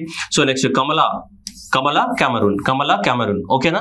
సో నెక్స్ట్ డోబీ, సో డిబి, భూటాన్. ఓకేనా. DOB date of birth type లో అనమాట. సో మనకి DOB date of birth type లో. సో డోర్జీ ఎక్కడ నుంచి మనకి, భూటాన్ నుంచి. ఓకేనా. సో ఇక్కడ బ్రా బ్రెజిల్. నెక్స్ట్ ఇక్కడ Naomi Longa. So Naomi Longa ఇక్కడ ఎక్కడున్నారు మనకి, పాపువా గానియా నుంచి ఉన్నాడు. సో నయోమి లోంగా ఇక్కడ నయోమి, సో న్యూ పాప్ గానియా, ఇక్కడ నయోమి న్యూ ఎన్ని మ్యాచ్ అవుతున్నాయి కదా అట్లా. మనకి రాజు శర్మ ఎక్కడ నుంచి మనకి, నేపాల్ నుంచి. కొంచెం ఎగ్జామినేషన్లో కష్టమైనా సరే ఒకవేళ పొరపాటున ఇచ్చాడనుకో మనం ఏం చేయలేం కదా. సో అందువల్ల మీరు ఏం చేయండి, జస్ట్ లాజిక్ ఫాలో అవ్వండి సరిపోతుంది. Kamala Cameroon, date of birth DOB. అర్థమైంది కదా, డిఓబి, డోర్జీ ఎక్కడ, భూటాన్. అట్లా కొంచెం మీరు జస్ట్ లాజిక్ ఫాలో అవ్వండి. వీళ్ళందరూ కూడా ఏమొచ్చింది మనకి, గ్రీన్ ఆస్కార్స్ రావడం అనేది జరిగింది. ఓకేనా. So that is the Purnima Devi. So ఇక ఇండియా నుంచి, అస్సాం రాష్ట్రం నుంచి ఎవరికి, పూర్ణిమాదేవి. సో హగారాబేడు, sister of the what, stork అని పిలుస్తుంటారు. ఆమె ఎక్కువ మొత్తంలో మనకి అరణ్యక్ అనే వైల్డ్ లైఫ్ సాంక్చురీని స్థాపించి, వైల్డ్ లైఫ్ ఎన్జిఓని స్థాపించి అక్కడ ఎక్కువ మొత్తంలో మనకి లోకల్ కమ్యూనిటీస్ అందరినీ కూడా సో ప్రొవైడ్ చేసి, లోకల్ మన లోకల్ కమ్యూనిటీని అందరినీ కూడా మొబైలైజ్ చేసి అక్కడ వైల్డ్ లైఫ్ని కాపాడడం జరుగుతుంది అనమాట ఇవన్నీ. ఓకేనా, సో అది గుర్తుపెట్టుకోవాలి మనకి. So she also won Whitley award in 2017 with Sanju Gubbi. So 2017లో కూడా వచ్చింది ఆ టైంకి. మీరు రెండవసారి అనమాట ఈ అవార్డ్ అనేది రావడం అనేది రెండవసారి మనకి. ఓకేనా, so she intent to collaborative ఇక అంతా తెలిసిందే. ఓకేనా, అరణ్యక్ అనే వైల్డ్ లైఫ్ సాంక్చురీని స్థాపించడం జరిగింది.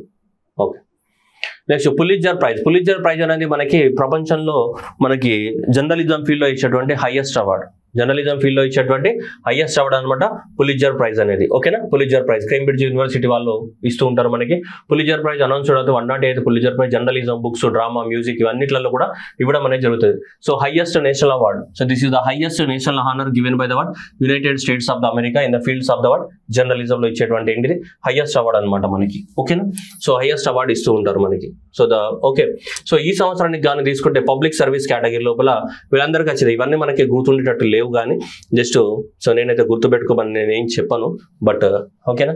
సో ఇక్కడ తీసుకుంటే మనకి నేషనల్ రిపోర్టింగ్ కేటగిరీలో వాషింగ్టన్ పోస్ట్ కి, ఇంటర్నేషనల్ రిపోర్టింగ్ కేటగిరీలో మనకి ఏంటిది సో న్యూయార్క్ టైమ్స్ కి వచ్చినాయని మాత్రం గుర్తుపెట్టుకుంటే, మిగతా అనేటివి ఇంపాసిబుల్ టు రిమెంబర్. సో మనకి ఇంటర్నేషనల్ రిపోర్టింగ్స్ లో ఎవరికి వచ్చింది, మనకి న్యూయార్క్ టైమ్స్ కి వచ్చింది, అండ్ నెక్స్ట్ వాషింగ్టన్ పోస్ట్ కి రావడం జరిగింది. ఓకేనా, నేషనల్ రిపోర్టింగ్ లో మనకి Washington post and New York times అనేది ఏంటిది ఇంటర్నేషనల్ కేటగిరీలో మనకి న్యూయార్క్ టైమ్స్ కి రావడం జరిగింది.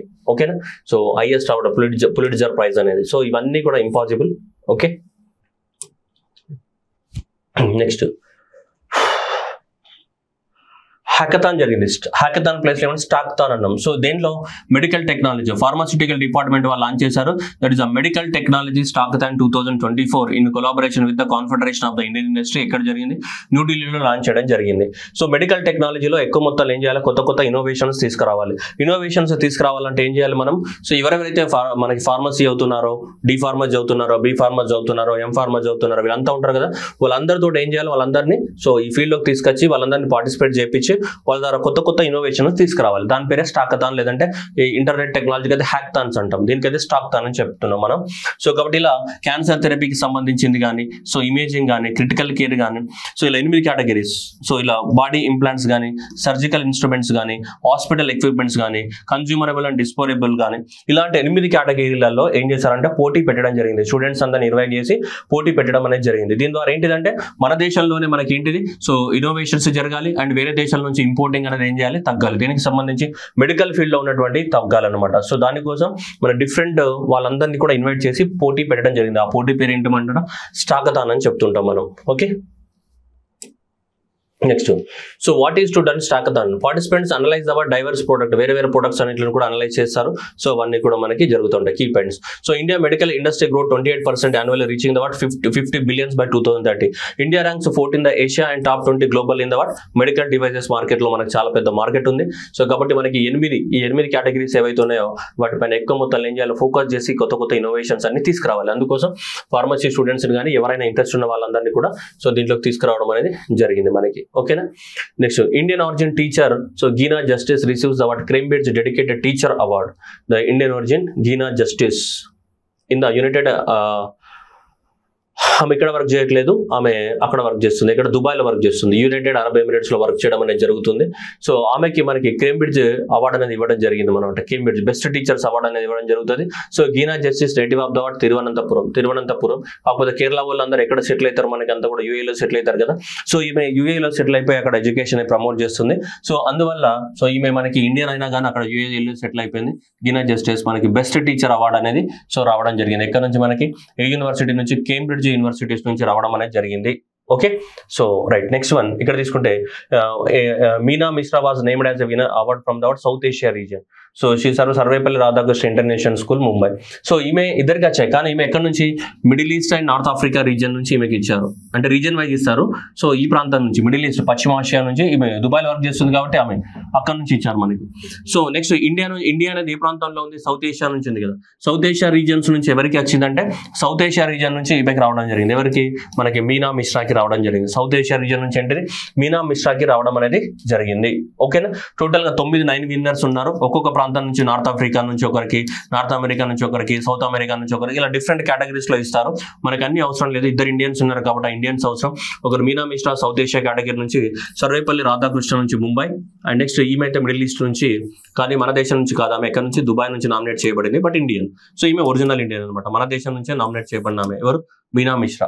వీళ్ళిద్దరు కూడా మనకి అవార్డ్స్ వచ్చినాయి. ఏంటి బెస్ట్ టీచర్స్ అవార్డు ఏ యూనివర్సిటీ ఇచ్చింది, కేంబ్రిడ్జ్ యూనివర్సిటీ ఇచ్చింది. ఎవరు, కేంబ్రిడ్జ్ యూనివర్సిటీ అనేది అవార్డ్స్ అనేది ఇవ్వడం అనేది జరిగింది. క్లియర్.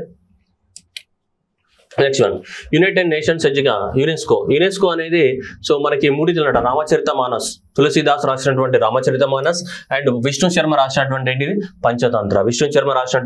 పంచతంత్ర, అండ్ మూడోది వచ్చేసి ఇది సహృదయోలోక అనే మూడవది. ఈ మూడిట్లను కూడా యునెస్కో అనేది ఒక బుక్ లో రాసిందనమాట. ఆ బుక్ పేరు ఏమంటామంటే the memory of the world Asia Pacific regional register. ఆ రిజిస్టర్ లో ఎంటర్ చేయడం జరిగింది. That is the memory of the world. So ఈ రిజిస్టర్ లో రాసిరనమాట. ఇది మంచి బుక్లు, ఎవరైనా సరే ఫ్యూచర్ లో మీరు రిఫర్ చేసుకోవాలని చెప్పేసి మనకి రాయడం జరిగింది. ఈ మీటింగ్ అనేది ఎక్కడ జరిగిందంటే ఉలన్ బత్తర్ మంగోలియాలో జరిగినటువంటి మీటింగ్ లోపల సో యునెస్కో అనేది ఈ డిసిజన్ తీసుకుందనమాట. యునెస్కో ఈ డిసిజన్ తీసుకోవడం జరిగింది. అసలు ఏంటి ఇది చూడండి, యాక్చువల్గా చూడండి, the memory of the world committee on the Asia Pacific region. So it was established in 1992 నుంచి ఎస్టాబ్లిష్మెంట్ చేయడం. ప్రతి 2 years ఒకసారి ఆ రిజిస్టర్ ఏం చేస్తారు, రివ్యూ చేస్తారనమాట. రిజిస్టర్ ని రివ్యూ చేస్తూ ఏం చేస్తారంటే ప్రపంచంలో ఏవైనా మంచి డాక్యుమెంట్స్ కానీ ఏవైతే ఉంటాయో అవన్నిట్లను కూడా దాంట్లో రాసి పెడతారనమాట. ఫ్యూచర్ లో వేరే దేశాలలో కూడా ఏం చేయటం వాటిని సో రిఫర్ చేయొచ్చు, చూసుకోవచ్చు. టోటల్ గా 43 కంట్రీస్ అనేది ఉన్నాయి దీంట్లో ఏషియా పసిఫిక్ రీజియన్ లో. ఈ ఏషియా పసిఫిక్ రీజియన్ లో 43 కంట్రీస్ ఉన్నాయి. ఆ 43 కంట్రీస్ కలిపి ఆ రిజిస్టర్ మెయింటైన్ చేస్తారు అనమాట. ఆ రిజిస్టర్ లో ఏమంటే రాసి పెడతారు, రామచరితమానస్ ఇండియా నుంచి ఉంది, ఇది మంచి గొప్పది, దీని ఎవరైనా చదువుకున్నాను. మిగతా 42 దేశాలు కూడా చదువుకుంటాయి అనమాట, అంతే దాని మీనింగ్. ఓకేనా. సో ఈ 1992 లో మనకి ఎస్టాబ్లిష్మెంట్ చేయడం అనేది జరిగింది. ఆ రిజిస్టర్ లో రాసి పెడతారు. సో రామచరితమానస్ బచ్పన్ మే పడాతా అపన్. రామచరితమానస్ ఎవరు రాశారు, తులసీదాస్ రాయడం జరిగింది. పంచతంత్ర ఎవరు రాశారు, మనకి చదువుకున్నాం కదా, గుప్తుల కాలంలో ఎవరు, విష్ణు శర్మ రాయడం జరిగింది. అండ్ నెక్స్ట్ వచ్చేసి మనకి సో ఇది సహృదయోలోకన అనేది మనకి ఎవరు రాశారు, Goswami. So that is sir Goswami కాదు, ఆచార్య. సో ఆచార్య ఆనందవర్ధన్ రాయడం అనేది జరిగింది. సో ఇవంతా కూడా యునెస్కో యొక్క మెమొరీ రిజిస్టర్ లో ఇంక్లూడ్ చేయడానికి కోసం మన Indira Gandhi national centre for arts అనే వాళ్ళు చాలా వీళ్ళ కృషి అనేది మనకి మరవలేనిది. ఓకేనా. ఈ 3 ఎంట్రీస్ అనేది ఇతని కారణం అనమాట. ప్రొఫెసర్ రమేష్ చంద్ర గౌర్ ఎవరైతే ఉన్నారో ఇతను ఎక్కువ మొత్తంలో ఏం చేశాడో వీటిని అక్కడ ఇంక్లూడ్ చేయడానికి కోసం చాలా ప్రయత్నం చేశారు. సో కాబట్టి ఎగ్జామినేషన్ లో అడుగుతాడు ఏవి ఇంక్లూడ్ అయినాయి అంటే సో ఇది రామచరితమానస్, అండ్ నెక్స్ట్ ఏంటిది మనకి పంచతంత్ర, నెక్స్ట్ వచ్చేసి ఏంటిది సహృదయోలోక. ఓకేనా, 3 ఇంక్లూడ్ అవ్వడం జరిగింది. 43 కంట్రీస్ యొక్క రిజిస్టర్ ఉంటుంది అనమాట ఏషియా పసిఫిక్ రీజియన్ లోపల. India population estimated to 1.4 billion and 24% are in the 0 to 14 age bracket by the UNFPA. మీ అందరికి తెలుసు న్యూయార్క్ లో ఉంటుంది. United nations population fund agency ఎక్కడ ఉంటుంది, న్యూయార్క్ లో ఉంటుంది. సో ఈ ఆర్గనైజేషన్ అనేది ఏం చేసిందంటే సో ఈ రిపోర్ట్ అనేది రిలీజ్ చేసింది. ఏంటిది, intervening the lives and threads of the ending inequality in the sexual reproductive health rights అనే పేరుతో పెద్ద రిపోర్ట్ రిలీజ్ చేయడం అనేది జరిగింది. సో ఈ రిపోర్ట్ ప్రకారం యునైటెడ్ పాపులేషన్ ఫండ్ రిలీజ్ చేసిన రిపోర్ట్ ప్రకారం మన భారతదేశంలో కూడా రిపోర్ట్ చేయడం జరిగింది. ఓకేనా. సో ఇది ఏమని చెప్తుంది, India population estimated to double in the 77 years. Last 77 years లో ఇండియా పాపులేషన్ ఏమైంది, డబుల్ అయిపోయింది. సో ఎస్టిమేటెడ్ పాపులేషన్ ఎంత అంటే 1.4 billion, ahead of the word China 1.425. China అనేది 1.425 తోటి ఉంటే ఇక్కడ 1.44 billion తోటి పాపులేషన్ ఇండియా అనేది 144 కోట్లతోటి ప్రపంచంలో మనకి ఏముంది 143ని కూడా దాచేటి ఎక్కడికి పోయినా 144కు పోయినాం మనం, 144 సెక్షన్కి వెళ్ళిపోయినాం. ఓకే, నెక్స్ట్ ఇక్కడ ఏజ్ గ్రూప్ తీసుకుందాం. ఇక్కడ ఎగ్జామినేషన్ లో ఇది అడుగుతాడు. 24% of the Indian population, please try to buy heart this one. 24% of the Indian population ఎక్కడ ఉందంట, 0 to 14 years of the age group లో ఉంది. 17% అనేది ఏ గ్రూప్ లో ఉంది, 10 to 19 years లో ఉంది. మొత్తం 10 నుంచి 24 సంవత్సరాల వయసు వాళ్ళ పాపులేషన్ ఎంత ఉంది, 26 ఉంది. 15 నుంచి 16 పాపులేషన్ 68 ఉంది. చూడండి 15 నుంచి అంటే వర్కింగ్ ఏజ్ గ్రూప్ 15 to 64 అనే వర్కింగ్ ఏజ్ కదా, డెమోగ్రఫిక్ డివిడెండ్ అంటాం కదా. సో ఈ 15 to 64 ఉన్నటువంటి డెమోగ్రఫిక్ డివిడెండ్ ఏజ్ గ్రూప్ ఏదైతే ఉందో దాదాపు ఎంత ఉంది మనకి 68% ఉంది. మనకి ఎంత 68% ఈ ఏజ్ గ్రూప్ లోనే ఉన్నారు. నెక్స్ట్ కొత్త బంగారు లోకం 10 నుంచి 24. సో 10 నుంచి 24 వయసులో ఉన్నటువంటి సో ఈ కొత్త బంగారు లోకం కనుక తీసుకుంటే ఎంత ఉంది, 26% అనేది వీళ్ళు ఉన్నారు. ఓకే, నెక్స్ట్ 10 నుంచి 19 సంవత్సరాల వయసు ఉన్న వాళ్ళనే తీసుకుందాం, అంటే 20 దాటని వాళ్ళనే తీసుకుందాం. వీళ్ళు ఎంత ఉన్నారు? ఒక 17% ఉన్నారు. ఓకేనా. నెక్స్ట్ 0 to 14 సంవత్సరాల వయసు ఉన్న వాళ్ళనే తీసుకుందాం, అంటే బిలో చైల్డ్ అని చెప్పొచ్చు మనకి. సో వీళ్ళు కనుక తీసుకుంటే ఒక 24% వీళ్ళు ఉన్నారు అనమాట జనరల్ గా. ఓకేనా. సో అంటే డిఫరెంట్ ఏజ్ గ్రూప్స్ అని క్రైటీరియా అని తీసుకుంటే ఓకేనా, మళ్ళీ ఆటోమేటిక్గా వీళ్ళందరూ దీంట్లో వస్తారు కదా ఆటోమేటిక్ ఎట్లయినా. ఓకేనా. సో ఈ ఏజ్ గ్రూప్ వాళ్ళు ఉన్న వాళ్ళు 26, ఇందులో ఉన్న వాళ్ళు 17%, 0 to 14 years ఏజ్ ఉన్న వాళ్ళు ఎంత 24% ఆఫ్ ద పాపులేషన్ ఉంది. అంటే చూడండి మీకు 144 crores లోపల బచ్చగాళ్ళు 24% ఉన్నారు, అంటే 25%. చాలా దారుణం ఇది. 25% అంటే మనం చూడండి 140 కోట్లు అంటారు. 140 అంటే 36 కోట్లు దగ్గర అవునా. 36 కోట్ల మంది ఎవరున్నారు? చిన్న పిల్లలు ఉన్నారు. వీళ్ళ భవిష్యత్తు ఏం కావాలి? రోజు మతాల పేరిట, కులాల పేరిట కుంపర్లు పెట్టుకొని మనం కొట్లాడుకోవాలి. వాళ్ళు కూడా నేర్పియాలి. ఎవరికి? 36 కోట్ల మందికి నేర్పిస్తే అప్పుడు నెక్స్ట్ జనరేషన్ భారతదేశంలో ఏమంటే చాలా స్టెబిలిటీ ఉంటుంది, గొప్ప దేశం అయితే మనం రోజు గొడవలు పడాలి. అర్థమవుతుందా? అట్లా చేస్తామా? చేయకూడదు. సో మనం చేసేది అదే పని కదా. ఈ 36 కోట్ల మందికి ఏం మెసేజ్ చేయాలనుకుంటుంది గవర్నమెంట్? ఓకే. సో మనకి అంతమంది ఉన్నారు ఇక్కడ. ఓకేనా. Right. Next one. Moreover, 7% of the India's population is aged about 65 years and above, with men's having life expectancy 71 years, women అనేది 74 సంవత్సరాల లైఫ్ ఎక్స్పెక్టెన్సీ ఉందట. 7% జనాభా అనేది ఏముంది మనకి? సో 65 సంవత్సరాల కన్నా ఎక్కువ ఏజ్ దాటిన వాళ్ళు ఉన్నారని చెప్తుంది. The most marginalised communities of the world wide have ignored despite of the 30 years of the progress. 30 ఇట్లా మన దేశంలో డెవలప్మెంట్ జరగదు. And child marriages percentages by age 18 was in India is 23 between the 2006 and 2023. So బాబుల్గా child age అనేది మనకి మామూలుగా 23. Average age of the marriage ఎక్కడ ఉందంటే ఇండియాలో 23 సంవత్సరాల యావరేజ్ ఏజ్ అనేది ఉంది. ఓకేనా. మెటర్నల్ డెత్స్ అనేది కూడా చాలా ఎక్కువ మొత్తంలో తగ్గిపోయినాయి. So 8% of the total mortalities world. So maternal mortality చాలా తగ్గిపోయినాయి మనకి. మాతృ మరణాల సంఖ్య చాలా తగ్గిపోయిందట. బట్ స్టిల్ మనది 8% ప్రపంచంలో జరిగే చావులలో 8% మన దేశంలో జరుగుతున్నాయని సో ఈ డాటా చెప్తుంది మనకి. ఓకేనా. సో హెల్త్ కి సంబంధించి. Okay. So India has success often result in the improved access to the affordable quality maternal health services as well as effort to address the impact of the gender discrimination on the health outcomes, but still there is a loopholes when it comes to the maternal health risk. ఎన్ని చేసినా కానీ మనకి ఏమున్నా ఇంకా loop holes ఉన్నాయని చెప్తుంది report అనేది. ఓకేనా. సరే, ఇంత అడుగుతారా అంటే so this was very important. And next ఇది మనకి ఇది సో 7% మంది పాపులేషన్ ఇది ఒకటి అడగవచ్చు. నెక్స్ట్ సో డెమోగ్రాఫిక్ డివిడెండ్ 15 నుంచి 64 సంవత్సరాల వయసు ఎంత 68% అనేది ఉంది మనకి. మన పాపులేషన్ ఎంత 1.44 బిలియన్. ఓకే. ప్రపంచంలో 1వ ప్లేస్ లో ఉన్నాము. Next United nations high commission. So United nations high commission so for the refugees ఎక్కడ ఉంటే జెనీవాలో ఉంటుంది. సో వీళ్ళు ఏమన్నా క్లైమేట్ రెసిలియన్స్ ఫండ్ లాంచ్ చేయడం జరిగింది. ఏంటిది? క్లైమేట్ రెసిలియన్స్ ఫండ్ లాంచ్ చేశారు. సో ఎంతవరకు? దాదాపు $100 million రైజ్ చేయాలి ఏ ఇయర్ నాటికి? సో 2025 నాటికి.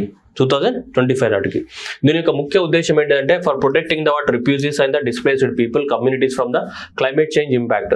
ఈ రిఫ్యూజీస్ ఎవరైతే ఉంటారో శరణార్థులు పాపం ఏ దేశంలో ఉంటే ఆ దేశంలో ఎక్కడంటే అక్కడ పడుకుని తింటూ ఉంటారు. ఎందుకంటే వాళ్ళకి సిటిజన్షిప్ ఉండదు, ఏముండదు. సో కాబట్టి ఎవరైతే ఈ క్లైమేట్ చేంజ్ వల్ల ఎఫెక్ట్ అవుతున్నారో మరి వాళ్ళని ఎవరో ఒకరు కాపాడాలి కదా. అర్థమవుతుందని చెప్పేది. శరణార్థులు అంటే ఏ దేశం యొక్క సిటిజన్షిప్ లేని వాళ్ళు కదా. ఏ దేశం యొక్క సిటిజన్షిప్ లేకపోతే వాళ్ళని ఎవరు కాపాడాలి? ఎవరో ఒకరు కాపాడాలి కదా. దానికి ఒక పెద్ద ఆర్గనైజేషన్ పెట్టి చేరడం జెనీవాలో ఉంటుంది. ఇది United nations high commission for the refugees అని చెప్పి. ఇప్పుడు క్లైమేట్ చేంజ్ వల్ల ప్రతి ఒక్కరు బాధపడుతున్నాం. మనం ఎండలు కొడితే తట్టుకోలేకపోతున్నాం ఏసీ లేకపోతే. అట్లాంటి మరి వాళ్ళని ఎవరు కాపాడాలి? ఏది శరణార్థులు అంటేనే సిటిజన్షిప్ లేని వాళ్ళు. మరి ఆ సిటిజన్షిప్ లేని వాళ్ళని ఎవరు కాపాడాలి అంటే ఈ ఆర్గనైజేషన్ సపరేట్ గా క్లైమేట్ రెసిలియన్స్ ఫండ్ లాంచ్ చేసింది. $100 million ని మనం రైజ్ చేయాలి 2025 నాటికి. దాని ద్వారా శరణార్థుల్ని కాపాడాలి. దేని నుంచి? క్లైమేట్ చేంజ్ నుంచి వాళ్ళని కాపాడాలని చెప్తుంది. That is UNSCR launches the fund to shield the refugees and other displaced people from the climate shocks నుంచి కాపాడాలని చెప్పేసి మనకు లాంచ్ చేయడం అనేది జరిగింది. ఓకేనా. చూడండి. సో మేజర్గా ఈ దేశాలలో బంగ్లాదేశ్ కానీ, చాడ్ కానీ, ఇథియోపియా, కెన్యా, మొజాంబిక్ ఈ దేశాలు ఏవైతే ఉన్నాయో ఈ దేశాలలో శరణార్థుల సంఖ్య చాలా ఎక్కువగా ఉంది మేజర్గా. And range of activity focus on the strategic plan for the climate action 2024 నుంచి 2030 వరకు ఏమేమి చేయాలో అవన్నీ చేయడానికి కోసం ఈ ఫండ్ని లాంచ్ చేయడం జరిగింది. Climate resilience fund. ఓకే. వాళ్ళని కూడా కాపాడాలి కదా పాపం శరణార్థుల్ని. Next international labour organisation report title the ensuring the safety and health working change in climate. So ensuring the safety and health at work in changing climate. అంటే climate changes వస్తున్నాయి, దానివల్ల మరి వర్క్ ఏమైపోతుంది, తగ్గిపోతుందా, ఏం చేస్తుందో చూద్దాం. యాన్యువల్లీ చూడండి 22.85 million occupational injuries and 18,970 deaths and 2.09 million disability adjusted life years or reported due to the what excessive heat అని చెప్తున్నాడు. రట్టామారో జిందాబాద్. అర్థమవుతుందా? ఇప్పుడు ఏమని చెప్తున్నాడు, ఎక్సెసివ్ హీట్ వల్ల, క్లైమేట్ చేంజ్ వల్ల మనకి ఏమవుతుంది, హీట్ అనేది పెరుగుతుందా లేదా? హీట్ అనేది పెరగడం ద్వారా ఏమవుతుందట అంటే చూడండి, ఒక సంవత్సరానికి యాన్యువల్లీ ఎంత 22.5 million occupational injuries. Occupational injuries అంటే వాళ్ళు దేంట్లో మైనింగ్ లో పనిచేసేవాడు మైనింగ్, కోల్ మైనింగ్ లో పనిచేసేవాడు coal mining, whatever the occupation they are doing. So వాళ్ళ ఆక్యుపేషన్ పరంగా 22 మిలియన్స్ చనిపోతున్నారు. దాంతోపాటు ఇంజురీస్ అవుతున్నాయి. అండ్ దాంతోపాటు 18,970 మంది చనిపోతున్నారు. దాంతోపాటు 2 మిలియన్ పీపుల్ అనే వాళ్ళు ఏమవుతున్నారు, సో డిసేబిలిటీతో సఫర్ అవుతున్నారు. అంటే వాళ్ళ లైఫ్ స్పాన్ ఏమైతే తగ్గిపోతుంది, దీనివల్ల ఏదో ఒక డిసేబిలిటీ అయిపోయి వాళ్ళ లైఫ్ స్పాన్ కూడా తగ్గిపోతూ ఉంటుంది. అలా ఎంతమందికి, 2 మిలియన్ పీపుల్కి. సో దేనివల్ల, ఎక్సెసివ్ హీట్ వల్ల 22 million people work suffers occupational injuries. దీనివల్ల ఎక్సెసివ్ హీట్ వల్ల అని మనం చెప్పట్లేదు, ఎవరు చెప్తున్నారు, మనకి ఈ మన ఇంటర్నేషనల్ లేబర్ ఆర్గనైజేషన్ జెనీవాలో ఉంటుంది కదా, వాళ్ళు చెప్తున్నారు మనకి. సో హాట్ ఎక్కువ రూరల్ రీజన్స్లో ఉంది. Rural reasons of the America కానీ, ఆ తర్వాత ఆఫ్రికా కానీ, మిడిల్ ఈస్ట్ కానీ, ఇండియా కానీ suffering the what worst kidney failure అంటే ఇర్రివర్సిబుల్ కిడ్నీ ఫెయిల్యూర్ తోటి సఫర్ అవుతున్నాయంట హీట్ వల్ల. ఓకేనా, చూడండి. The report stated that large number of the workers in the hot rural regions of the America, Africa, Middle East, India are suffering from the irreversible kidney failures. ఎందుకంటే ఎక్కువ మొత్తంలో heat పెరగడం ద్వారా ఇవన్నిట్లో వాళ్ళ kidney failure తోటి suffer అవుతున్నారని ఈ report అనేది చెప్తుంది. Next moving on to next one చూడండి. The epidemics from the what chronic diseases of the what unknown etiology affecting the large number of the workers annual labors in the hot temperature. In 2020, an estimated 26.2 billion people are living without chronic kidney diseases due to the exposure to the what excessive heat in the what workplace. దాదాపు 26 million people kidney disease తో affect అవుతున్నారంట. దేనివల్ల అంటే excessive heat వల్ల. ఓకేనా, so అది మనకి the impact of the climate change on the workers health global annually that is 1.6 billion workers are exposed to the what solar ultraviolet radiations with more than 18,960 work related deaths are annually from the what non-melanoma skin cancer నుంచి జరుగుతున్నాయంట ఎక్కువ మొత్తంలో. ఓకేనా, next over 1.6 billion outdoor workers are continuously exposed to the what outdoor pollution. Annually more than 3 lakhs are worked due to the what pesticide poisoning and 1,570 people died due to the what exposure to the what parasitic and vector borne diseases. ఇంత జరుగుతుందంటే ఈ కథ అంతా. సరే ఎగ్జామ్లో వస్తుందంటే మనం ఏం చెప్పలేం, కానీ జస్ట్ మీకు ఐడియా కోసం చెప్పడం జరుగుతుంది మరి బ్లైండ్గా. అంటే ఇంత హీట్ వల్ల ఇంత ఎఫెక్ట్ జరుగుతుందని చెప్తుంది మనకి. సో అది క్లైమేట్ చేంజ్ వల్ల. సో కాబట్టి ఇన్ని ప్రాబ్లమ్స్ ఫేస్ చేయాల్సి వస్తుంది. ఓకే, బట్ ఇదంతా కూడా డెప్త్లో చదివితే మనకు అవసరం. బట్ ఓవరాల్గా అయితే జస్ట్ ఇది అడగడానికి ఛాన్స్ ఉంది, ఏది ఇంజురీస్ కానీ ఇవి మాత్రం అవడానికి ఛాన్సెస్ ఉన్నాయి. Okay, next Asia was the what world disaster capital in the 2023. and the state of the climate report in Asia by the World Meteorological Organization. World Meteorological Organization ఎక్కడ ఉంటుంది, Geneva Switzerland లోనే ఉంటుంది. వీళ్ళు ఇచ్చిన report ప్రకారం కనుక తీసుకుంటే 4th edition of the report ప్రకారం తీసుకుంటే Asia vulnerability to the weather climate hazards 2023లో highest number of the climate disasters hazards అన్ని కూడా ఇక్కడనే వచ్చినాయంట. సో మొత్తం కూడా అందుకోసం విత్ 6 years ఒక యావరేజ్ తీసుకున్నారు. 2015 నుంచి 2023 వరకు తీసుకోవడం జరిగింది. అలా తీసుకుంటే మనకి దాదాపు so this is made the what disaster capital in the 2023. మొత్తం Asia was the what world's largest disaster capital in the 2020 with climate change divorce. So ఎక్కువ మొత్తంలో ఇక్కడనే డిజాస్టర్స్ జరిగినాయని చెప్తుంది. In 2023 Asia experienced the what 79 water hazards related to the what disaster, predominantly floods and Storm resulting over the 2000 fatalities and directly affecting the 9 billion people. So అందువల్లనే దీన్ని మనకి disaster capital అని పిలుస్తున్నాం. ఏ కాంటినెంట్ని, Asian కాంటినెంట్ని. ఇంత దారుణం జరిగిందంట. So 79 disasters effect అయిన ఒక్క ఇయర్లోనే. సో 2000 మంది చనిపోయినారు, 9 మిలియన్ పీపుల్ ఏమయ్యారు, ఎఫెక్ట్ అయ్యారు. And though 2023, so Asia emerged as the world most disaster affected area, the mean temperature అనేది 0.91% అనేది పెరిగింది. 0.91 degrees Celsius పెరిగింది మనకి మీన్ టెంపరేచర్. ఇక్కడ ఏషియాలో మీన్ టెంపరేచర్ అనేది 0.91 జరిగింది. అంతకుముందు 1.8 డిగ్రీ సెల్సియస్ పెరిగింది లాంగ్ బ్యాక్ 1961 టు 1991 టైం లోపల. 1961 నుంచి 1991తో కంపేర్ చేస్తే అప్పుడెప్పుడో పెరిగింది చాలా కాలం క్రితం. ఇప్పుడు మళ్ళీ 0.1 డిగ్రీ సెల్సియస్ యావరేజ్ టెంపరేచర్ అనేది పెరిగింది. ఇది చాలా ఎక్కువ మొత్తంలో మనకి చాలా. Next Japan and Kazakhstan registered award highest temperatures అనేది రిజిస్టర్ అయినాయి ఏషియా కాంటినెంట్ లో. జపాన్ అండ్ కజకిస్తాన్ లో యావరేజ్ ఎంత 0.9 డిగ్రీ సెల్సియస్ ఎక్కువగా రిజిస్టర్ అయింది. దాదాపు 79 వాటర్ హజార్డ్స్ జరిగినాయంట. 79 వాటర్ హజార్డ్స్ జరగడం జరిగింది. ఆగండి ఒక నిమిషం, ఎక్కడికే పోయింది.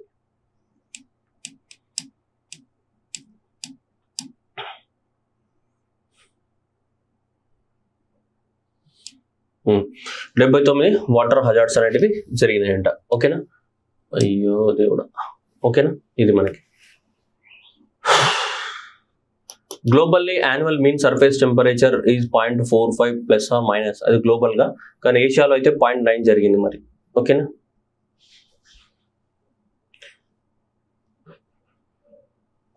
ఇండియాలో హైయెస్ట్ టెంపరేచర్ అనేది ఆగస్టు మంత్ లో రికార్డ్ అయిందని ఈ రిపోర్ట్ అనేది చెప్తూ ఉంది మనకి. ఇక్కడ ఆగస్టు మంత్ లో రికార్డ్ అయిందంట. ఓకేనా, right. Next one, UNCTAD projected the India GDP growth rate is the 6.5 for the 2024 and 25 కి 6.5 ప్రొజెక్ట్ చేసిందంటే ఎవరు? United Nations conference on the trade and development ఏదైతే ఉందో వీళ్ళు. సో మనకి ఇండియా అనేది 6.5 గ్రోత్ రేట్ ప్రొజెక్ట్ చేయడం అనేది జరిగింది మనకి. ఓకేనా, next India contributes to that $5 lakh to that counter terrorism fund. United nations కి టెర్రరిజాన్ని అరికట్టడానికి కోసం ఏదైతే ఫండింగ్ ఉందో ఆ ఫండింగ్ అనేది మనం ఇవ్వడం అనేది జరిగింది. ఒక $5 lakh అనేది ఇవ్వడం అనేది జరిగింది. దీంట్లో మనకి ఖతార్ అనేది ఎక్కువ మొత్తంలో ఇవ్వడం అనేది జరిగింది. ఖతార్ ఎక్కువ మొత్తంలో మనకి కౌంటర్ టెర్రరిజం ఫండ్ అనేది ఇవ్వడం అనేది జరిగింది. ఓకేనా, 2018 నుంచి ఇండియా అనేది దీన్ని సపోర్ట్ చేయడం అనేది జరుగుతుంది. 2018 నుంచి హైయెస్ట్ ఖతార్ అనేది ఇన్ని 139 lakhs మనకి ఎక్కువ మొత్తంలో ఇచ్చింది. మనమైతే ఎంత ఒక $5 lakh బిలియన్ అని మనకి యునైటెడ్ నేషన్స్ కి ఇచ్చాం. దేనికోసం? Trust fund. దేనికోసం? కౌంటర్ టెర్రరిజాన్ని కౌంటర్ చేయడానికి కోసం. Okay, next one, Romania Bulgaria partially join the what Europe to Schengen travel zone. ఈ షెంజన్ అగ్రిమెంట్ అనేది దాదాపు ఇప్పటి వరకు 27 దేశాల మధ్యన ఉంది. వెరీ రీసెంట్ గా ఒరిజినల్ గా అయితే 26 ఉండే. సో 26 నుంచి మనకి +1 అయింది. ఎప్పుడు? జనవరిలో. సో +1 జనవరి 2024లో మనకి +1 అయింది. సో మనకి ఎవరు యాడ్ అయ్యారు అంటే మనకి మన క్రొయేషియా. ఎవరు యాడ్ అయ్యారు? మనకి క్రొయేషియా దేశం అనేది యాడ్ అయింది. సో క్రొయేషియా తర్వాత ఇప్పుడు 28, 29వ దేశాలుగా మనకి 2 అవ్వబోతున్నాయి. ఏవి? రొమానియా అండ్ బల్గేరియా. ఓకేనా, సో రొమానియా అండ్ బల్గేరియా అనేది మనకి యాడ్ అవుతున్నాయి. వీళ్ళు ఇప్పుడు కాదు, 2011లో వీళ్ళు మనకి అప్లికేషన్ పెట్టుకున్నారు అనమాట. సో దీంట్లో కూడా మేము జాయిన్ అవుతామని చెప్పేసి దీంట్లో ఈ షెంజన్స్ ఏరియాలో జాయిన్ అవుతాం. ఈ షెంజన్స్ ఏరియా అనేది ఏంటిదంటే ఒకవేళ ఈ అగ్రిమెంట్ లో జరిగితే యూరోప్ మొత్తం ఎక్కడైనా తిరగచ్చు. సో ఏంటి? ఫ్రీ ట్రావెల్ జోన్ అనమాట. సో వీసా అనేది అవసరం లేకుండా, ఎలాంటి చెక్కింగ్స్ లేకుండా నువ్వు యూరోప్ మొత్తంలో ఎక్కడైనా తిరగచ్చు. ఆ 29 దేశాలు ఉన్నాయి కదా, ఈ 2 కూడా ఇప్పుడు జాయిన్ అవుతున్నాయి. టోటల్గా ఎంత అవుతున్నాయి? 29. ఈ 29 దేశాలలో ఎక్కడైనా ఎలా అయినా తిరగచ్చు. నీకు ఎలాంటి ఐడి చెకప్, వీసాలు ఏం అవసరం ఉండదు. ట్రావెల్ ఫ్రీ జోన్ అనమాట. Schengen agreement is nothing but travel free zone among the 29 countries. అంటే ఆ 2 కలుపుకుంటే 29.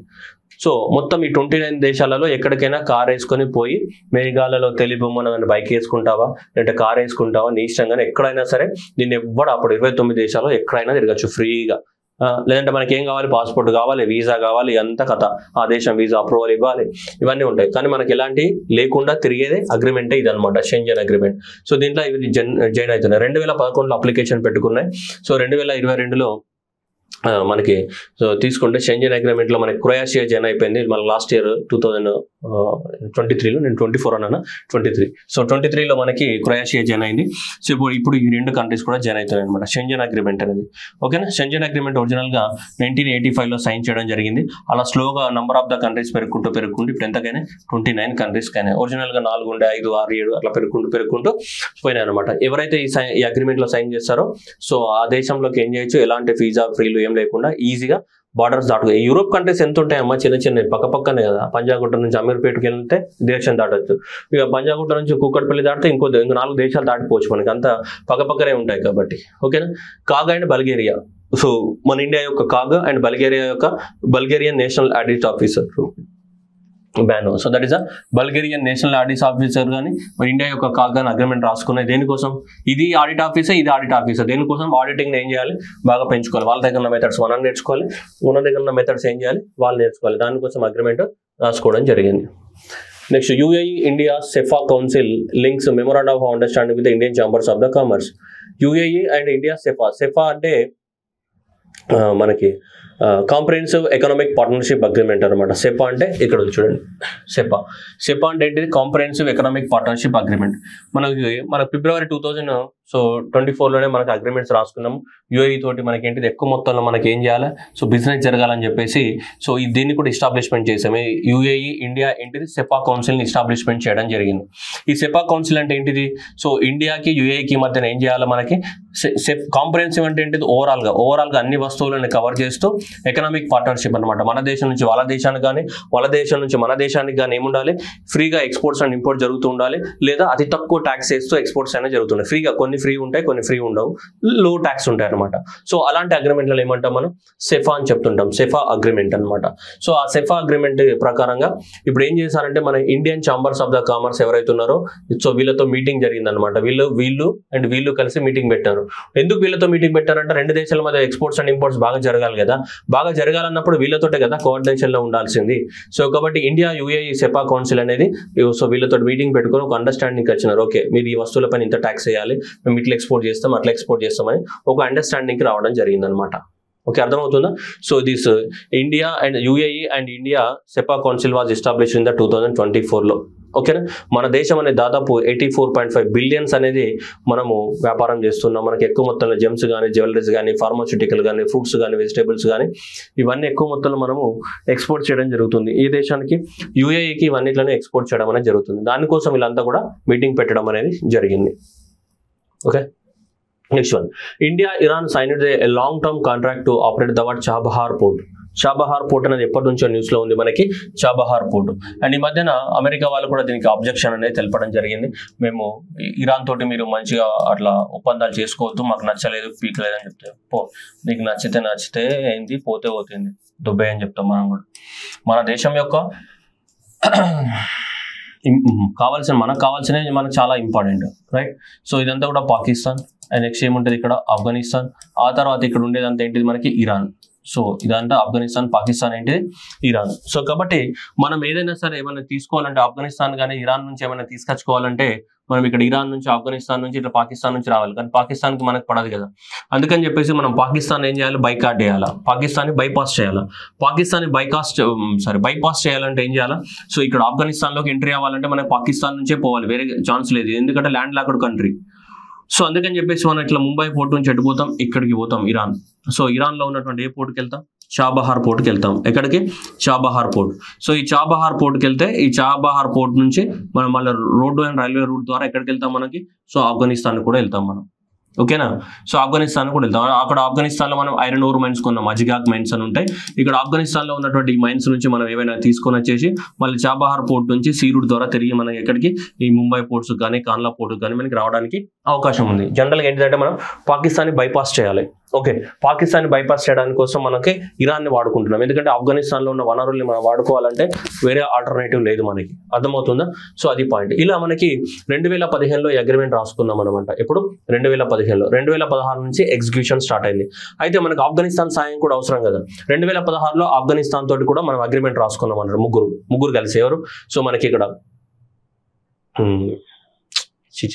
Iran and Afghanistan and India ముగ్గురు కలిసి 2016లో అగ్రిమెంట్ రాసుకున్నాం. కానీ తాలిబాన్స్ అనే వాళ్ళు మనకి ఆఫ్ఘనిస్తాన్ ఆక్యుపై చేసుకున్న తర్వాత 2021లో సో ఆటోమేటిక్గా ఇప్పుడు ఆఫ్ఘనిస్తాన్ అనేది ఏముందంటే న్యూట్రల్ గా ఉంది, ఏం చెప్పట్లేదు వాళ్ళు. మరి చాబహార్ పోర్ట్ అంటే ఒక పోర్ట్ కాదు. చాబహార్ పోర్ట్ ఇక్కడ ఏదైతే ఉందో అక్కడ 2 పోర్ట్స్ ఉంటాయి. ఒకటి షహీదీ కలంతరి అండ్ నెక్స్ట్ షహీదీ బెహిస్తే అనే 2 పోర్ట్స్ ఉంటాయి ఇక్కడ. ఓకే, షహీదీ కలంతరి అండ్ షహీదీ బెహిస్తే అనే 2 పోర్ట్స్ ఉంటాయి. ఈ 2 పోర్ట్స్ ని మనం వాడుకుంటాం అనమాట. ఆ 2 కూడా దీంట్లో భాగమే. దేంట్లో? చాబహార్ పోర్ట్ లో ఈ 2 కూడా భాగమే అనమాట మనకి. సో దానికోసం ఈ అగ్రిమెంట్ రాసుకున్నాం. అయితే ఇరాన్కి యూఎస్ఏకి పడదు కాబట్టి మనల్ని బెదిరిస్తున్నారు. వాళ్ళు బెదిరిపోవడానికి మనం ఏమన్నా ఐటమ్ కలమా? సో కాబట్టి Iran that is a what long term, ఎంత 10 years కోసం చాబహార్ పోర్ట్ ని 10 సంవత్సరాల పాటు ఆపరేట్ చేస్తామని చెప్తున్నారు. సో ఇక్కడ చూడండి, దేనికి to operate the what Shahid Beheshti port, Shahid Beheshti. So port terminal at the Chabahar port Iran. ఓకేనా? So that is a contract was signed by the what Indian. So that is India Ports Global Limited, only owned by the what Indian Ports Chabahar Free Zone by the what port will Iran will Port and Maritime Organization of the Iran. మన India నుంచి ఏంటిది India ports global limited agreement ని sign చేయడం అనేది జరిగింది మనకి 10 years పాటు. So ఈ షహీద్ ఈ బెహెస్తీ, ఓకేనా, అది పార్ట్ అనమాట. ఈ రెండు పోర్ట్స్ అని కలిపి చాబహార్ పోర్ట్ అంటాం. ఓకే, కన్ఫ్యూజ్ అవ్వకండి మనకి. ఓకే, సో ఇవి షహీదీ కలంతరి అండ్ షహీదీ బెహెస్తీ, ఈ రెండు పోర్ట్లను కలిపే మనం ఏమంటాం? సో మనం ఆ పోర్ట్స్ అని చెప్తుంటాం. ఓకే,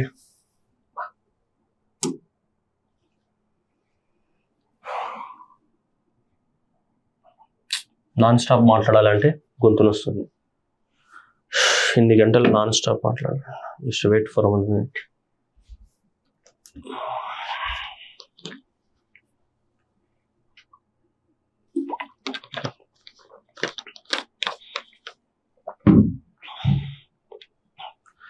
నెక్స్ట్, ఇంతకుముందు మనము బల్గేరియాతో ఎట్లయితే రాసుకున్నామో అట్లానే నేపాల్తో కూడా రాసుకోవడం జరిగింది. బల్గేరియాతో కూడా మనకి కాగన్ అగ్రిమెంట్ రాసుకోవడం జరిగింది కదా.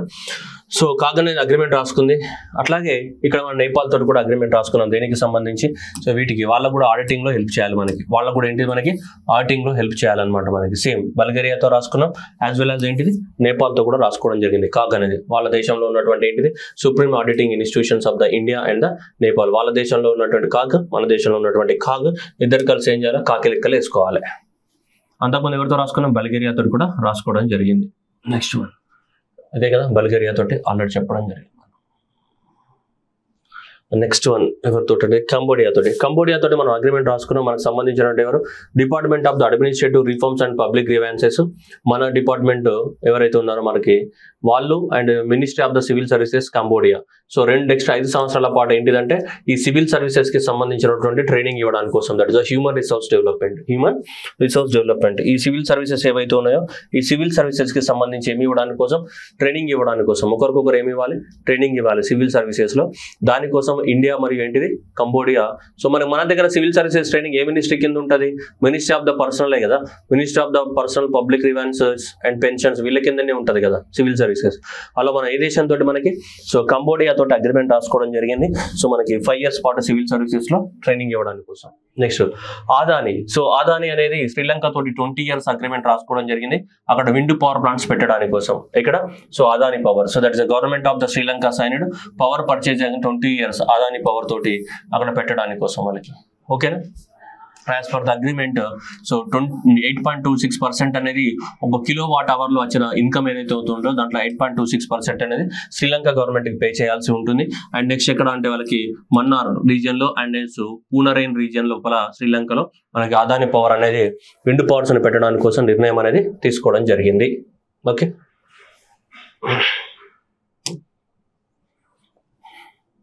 నెక్స్ట్ వన్ మళ్ళీ next NPCI international payment corporation limited. మనకి NPCI national payment corporation of India ఉంది కదా, వాళ్ళు ఇంటర్నేషనల్ గా కూడా ఎక్స్పాండ్ అవ్వాలనుకున్నారు. ఇంటర్నేషనల్ గా ఎక్స్పాండ్ అవ్వడానికి కోసం ఈ ఆర్గనైజేషన్ పెట్టారు. మీకు ఐడియా ఉందో లేదు? NPCI international payment limited. So NPCI international కూడా ఎక్స్పాండ్ అవ్వాలి. అయితే ఇప్పుడు నమీబియా తోటి బ్యాంక్ ఆఫ్ నమీబియా తోటి అగ్రిమెంట్ రాసుకున్నారు. ఏమంటే ఆ దేశంలో కూడా దీన్ని ఏదో యూపీఐ ఉంది కదా, సో యూపీఐని కూడా డెవలప్మెంట్ చేస్తామని. మన దేశంలో ఎట్లయితే యూపీఐ వాడుతున్నామో వాళ్ళ దేశంలో కూడా యూపీఐ వాడుతూ వాళ్ళకు కూడా యూపీఐని నేర్పించేస్తారు అనమాట సేమ్. ఓకేనా? సో దట్ ఏమంటున్నారు చూడండి, central bank of the republic of the Namibia to develop UPI payment interface like instant payment system for the Namibia. మన దేశంలో ఎట్లయితే యూపీఐ వాడుతున్నామో దానిలాగానే వాళ్ళ దేశంలో కూడా ఒక యూపీఐ లాంటి, అంటే ఇదే కాకపోయినా ఇలాంటిది ఏదైనా డెవలప్మెంట్ చేయాలని చెప్పేసి, సో పేమెంట్స్ కోసం డెవలప్మెంట్ చేయాలని చెప్పేసి మనకి national payment corporation of India international payment limited వాళ్ళు అగ్రిమెంట్ సైన్ చేయడం జరిగింది. ఎవరితోటి? బ్యాంక్ ఆఫ్ నమీబియా తోటి. ఎవరితోటి? Bank of Namibia. మాల్దీవ్స్ కి మనకి ట్రెజరీ బిల్స్ కింద మళ్ళీ $50 million అనేది అప్రూవ్ చేయడం జరిగింది అనమాట. $50 million ఎవరికి? మాల్దీవ్స్ కి for the another year. Last year ఇచ్చాము, ఈ ఇయర్ కూడా ఇవ్వడం జరుగుతుంది. India Mauritius amend about double tax avoidance agreement. Double tax avoidance agreement అంటే ఏంటిది? సో ఇండియన్స్ ఉన్నారనుకోండి, ఇండియన్స్ ఇండియాలోనే ట్యాక్స్ కట్టుకోవచ్చు, లేదంటే వాళ్ళు ఏ దేశంలో నివసిస్తున్నారో ఆ దేశంలో ట్యాక్స్ కట్టుకోవచ్చు. ఎవరు? ఎన్ఆర్ఐస్. మేజర్గా ఎవరు? ఎన్ఆర్ఐస్ అంటే ఇండియన్సే కదా.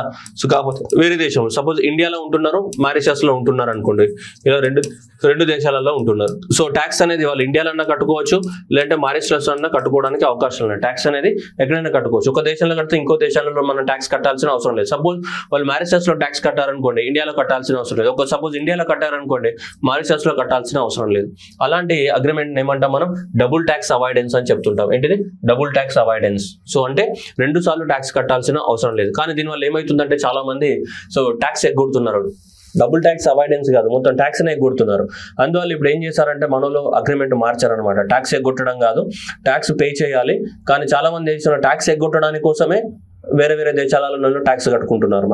మన దేశంలో విజిలెన్స్ ఎక్కువ ఉంటుంది కదా. సో కాబట్టి ట్యాక్స్ ఎగ్గొట్టడానికి కోసమే అక్కడక్కడ వేరే దేశాలలో కట్టి మేము ఈ దేశంలో ట్యాక్స్ కట్టినామని చూపిస్తుంది. స్పెషల్గా మారిషస్ను ఎందుకు ఎంచుకుంటారంటే మారిషస్లో ట్యాక్స్ చాలా తక్కువగా ఉంటుంది. అందుకని చెప్పేసి జనరల్గా ఏం చేస్తారు, మారిషస్లోనే మేము ట్యాక్స్ కడతామని చెప్తారు. కానీ ట్యాక్స్ కట్టేది పోయి మొత్తం ట్యాక్స్ ఎగ్గొడుతున్నారు. సో అందువల్ల సో ఈ అగ్రిమెంట్ అనేది మార్చింది అనమాట గవర్నమెంట్. ఇండియా అండ్ మారిషస్ ఏంటిది అగ్రిమెంట్ అని మార్చింది అనమాట. కొంచెం మార్చి రాశారు అంతే.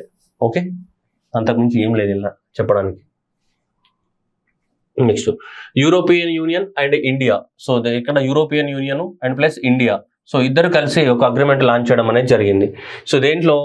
So electric vehicles battery recycling లోపల. ఎలక్ట్రిక్ వెహికల్స్ అనేది వస్తున్నాయి. ఎలక్ట్రిక్ వెహికల్స్ పాడైపోయింది. ఇప్పుడు ల్యాప్టాప్స్ వచ్చాయి, స్మార్ట్ మొబైల్స్ వచ్చాయి, అవన్నీ పాడైపోతున్నాయి. పాడైపోయిన తర్వాత ఆ ఈ వేస్ట్, ఎలక్ట్రానిక్ వేస్ట్ ఏం చేస్తాం? మొత్తం ఎక్కడ పడేయాలి? మరి ఏం చేద్దాం? ఆ ఎలక్ట్రానిక్ వేస్ట్ అంతా కుప్పలుగా జమ అవుతుంది. ఎలక్ట్రానిక్ వేస్ట్ ఆ కుప్పలుగా జమ ఎలక్ట్రానిక్ వేస్ట్ అంతా ఏం చేయాలి? మరి ఎక్కడ పడేద్దాం? సో అందువల్ల ఆ బ్యాటరీస్ ఏవైతే ఉన్నాయో ఆ బ్యాటరీస్ కూడా ఏం చేయాల్సి ఉంటుంది? మనం రీసైక్లింగ్ చేయాల్సి ఉంటుంది. సో దానికోసమే మనకి సో వీళ్ళు ఒక ఈవెంట్ అనేది ఆర్గనైజ్ చేయడం జరిగింది. India EU and trade technology council వాళ్ళు కలిసి మనకి దీన్ని ఒక అగ్రిమెంట్ రాయాలనుకుంటున్నారు. ఫైనల్గా ఫ్యూచర్లో మనకి ఇండియా కానీ వీళ్ళు EU వాళ్ళు కలిసి ఈ బ్యాటరీ రీసైక్లింగ్ లోపల చిన్న స్మాల్ మీడియం సైజ్ స్టార్టప్స్ని ఎంకరేజ్ చేయాలి. స్టార్టప్స్ని ఎంకరేజ్ చేసినప్పుడే అప్పుడు ఎలక్ట్రిక్ వెహికల్స్ వచ్చినా కానీ ఎలక్ట్రిక్ వెహికల్స్ ద్వారా ఈ బ్యాటరీస్ పాడైపోయిన తర్వాత ఆ బ్యాటరీస్ని కూడా ఏం చేయాలి? రీసైక్లింగ్ చేయాలి. ఒకవేళ బ్యాటరీస్ని రీసైక్లింగ్ చేయలేమనుకోండి, కుప్పలు సమ్ మిలియన్ టన్స్ ఆఫ్ ఏంటిది మనకి ఈ వేస్ట్ ఎలక్ట్రిక్ వేస్ట్ ఏదైతే ఉందో, సో ఈ వేస్ట్ ఎలక్ట్రానిక్ వేస్ట్ మొత్తం కూడా కుప్పలుగా జమ అయిపోతుంటుంది. దాన్ని ఏం చేయలేవు. కనీసం ఇంట్లో ప్రొడ్యూస్ అయ్యే చెదారం అన్న బయోడిగ్రేడబుల్ అవుతుంది. అది ఏం బయోడిగ్రేడబుల్ కాదు. దాన్ని ఏం చేయాలో కూడా మనకు అర్థం కాదు. ఓకే, అందువల్ల వీళ్ళు ట్రై చేస్తున్నారు చేయని మనకి. That is the India EU. So ఈ ఫోరం ఏదైతే ఉందో ఏప్రిల్ 2022లో మనకి న్యూఢిల్లీలో ఏర్పాటు చేయబడింది. ఈ technical council, European Union and India technical council ఏదైతే ఉందో వీళ్ళు అంతా కూడా రీసైక్లింగ్ చేయడానికి కోసం చూస్తున్నారు. మరి ఎట్లయితే ఫ్యూచర్లో చూద్దాం. ప్రస్తుతానికి అయితే మనం చూద్దాం ఫ్యూచర్లో. సో కాకపోతే ఎగ్జామినేషన్లో ఏం అడుగుతారు సార్, మీరు ఏదేదో చెప్తారో అర్థం కాకుండా నీకు డౌట్ వచ్చు. ఎగ్జామినేషన్లో సింపుల్గా అడిగేది ఇదే, బ్యాటరీ రీసైక్లింగ్ కోసం మనము ఎవరితో టైఅప్ అవుతున్నాం అంటే యూరోపియన్ యూనియన్ తోటి. సో అందుకే India European Union trade and technology కౌన్సిల్ని మనం ఎస్టాబ్లిష్మెంట్ చేసాం. సో వాళ్ళు చూసుకుంటారు అనమాట ఫ్యూచర్లో మనం ఏం చేయాలి వీటి కథా కార్ఖానా అని చెప్పేసి. ఆల్రెడీ అయిపోయినట్టుందా? రొమేనియా బల్గేరియా చెప్పేసామా? Okay. Arunachal Sila Tunnel is recognized as India's highest tunnel by the International Book of the Honor. Sila Tunnel మీ అందరికి తెలుసు అరుణాచల్ ప్రదేశ్లో ఉంటుంది. So that is longest byline tunnel. So 2 tunnels ఉంటాయి. ఇట్లా పోవడానికి ఒక టన్నెల్, ఓకేనా. సో అండ్ అప్వర్డ్ జర్నీకి ఒకటి, డౌన్వర్డ్ జర్నీ కూడా, ఆన్వర్డ్ జర్నీ డౌన్వర్డ్ జర్నీకి ఒకటి, 2 ఇలా డబుల్ టన్నెల్ అనమాట మనకి. ఓకే, సో ఇది హైయెస్ట్లో ఉంది దాదాపు మనకి Sila Tunnel. So Arunachal Pradesh Sila Tunnel engineering marvel of the India's highest tunnel by the International Book of the Record. England, United Kingdom వాళ్ళు దీన్ని రికగ్నైజ్ చేయడం జరిగింది. దాదాపు ఎంత 13,000 ఆల్టిట్యూడ్ ఫీట్ హైట్ లో ఉందన్నమాట ఇది. సో అక్కడ కట్టడం జరిగింది. ఆస్ట్రేలియా టెక్నాలజీ తోటి మనకి కట్టడం అనేది జరిగింది by the so that is Patel engineering limited వాళ్ళు దీన్ని నిర్మించడం జరిగింది మనకి. ఇక్కడ సిలా టన్నెల్ ఇక్కడ అరుణాచల్ ప్రదేశ్ లోనే, ఇక్కడ మనకి coming district of the Arunachal Pradesh లో ఉంటుంది. సో అస్సాం నుంచి మనకి అరుణాచల్ ప్రదేశ్ని కనెక్ట్ చేస్తూ ఈ టన్నెల్ ఉంటుంది. ఓకేనా, ఈ టన్నెల్ గురించి మనం చాలాసార్లు మాట్లాడుకోవడం చెప్పింది. సో ఆస్ట్రేలియా మనకి ఆస్ట్రేలియన్ టెక్నాలజీ తోటి దీన్ని నిర్మించడం జరిగింది. టన్నెల్ 1 980 కిలోమీటర్లు ఉంటుంది. అండ్ వైల్ టన్నెల్ 2 అనేది మనకి 1.55 కిలోమీటర్స్ లాంగ్ అనేది ఉంటుంది మనకి టన్నెల్ 1 అండ్ ద టన్నెల్ 2. ఓకేనా.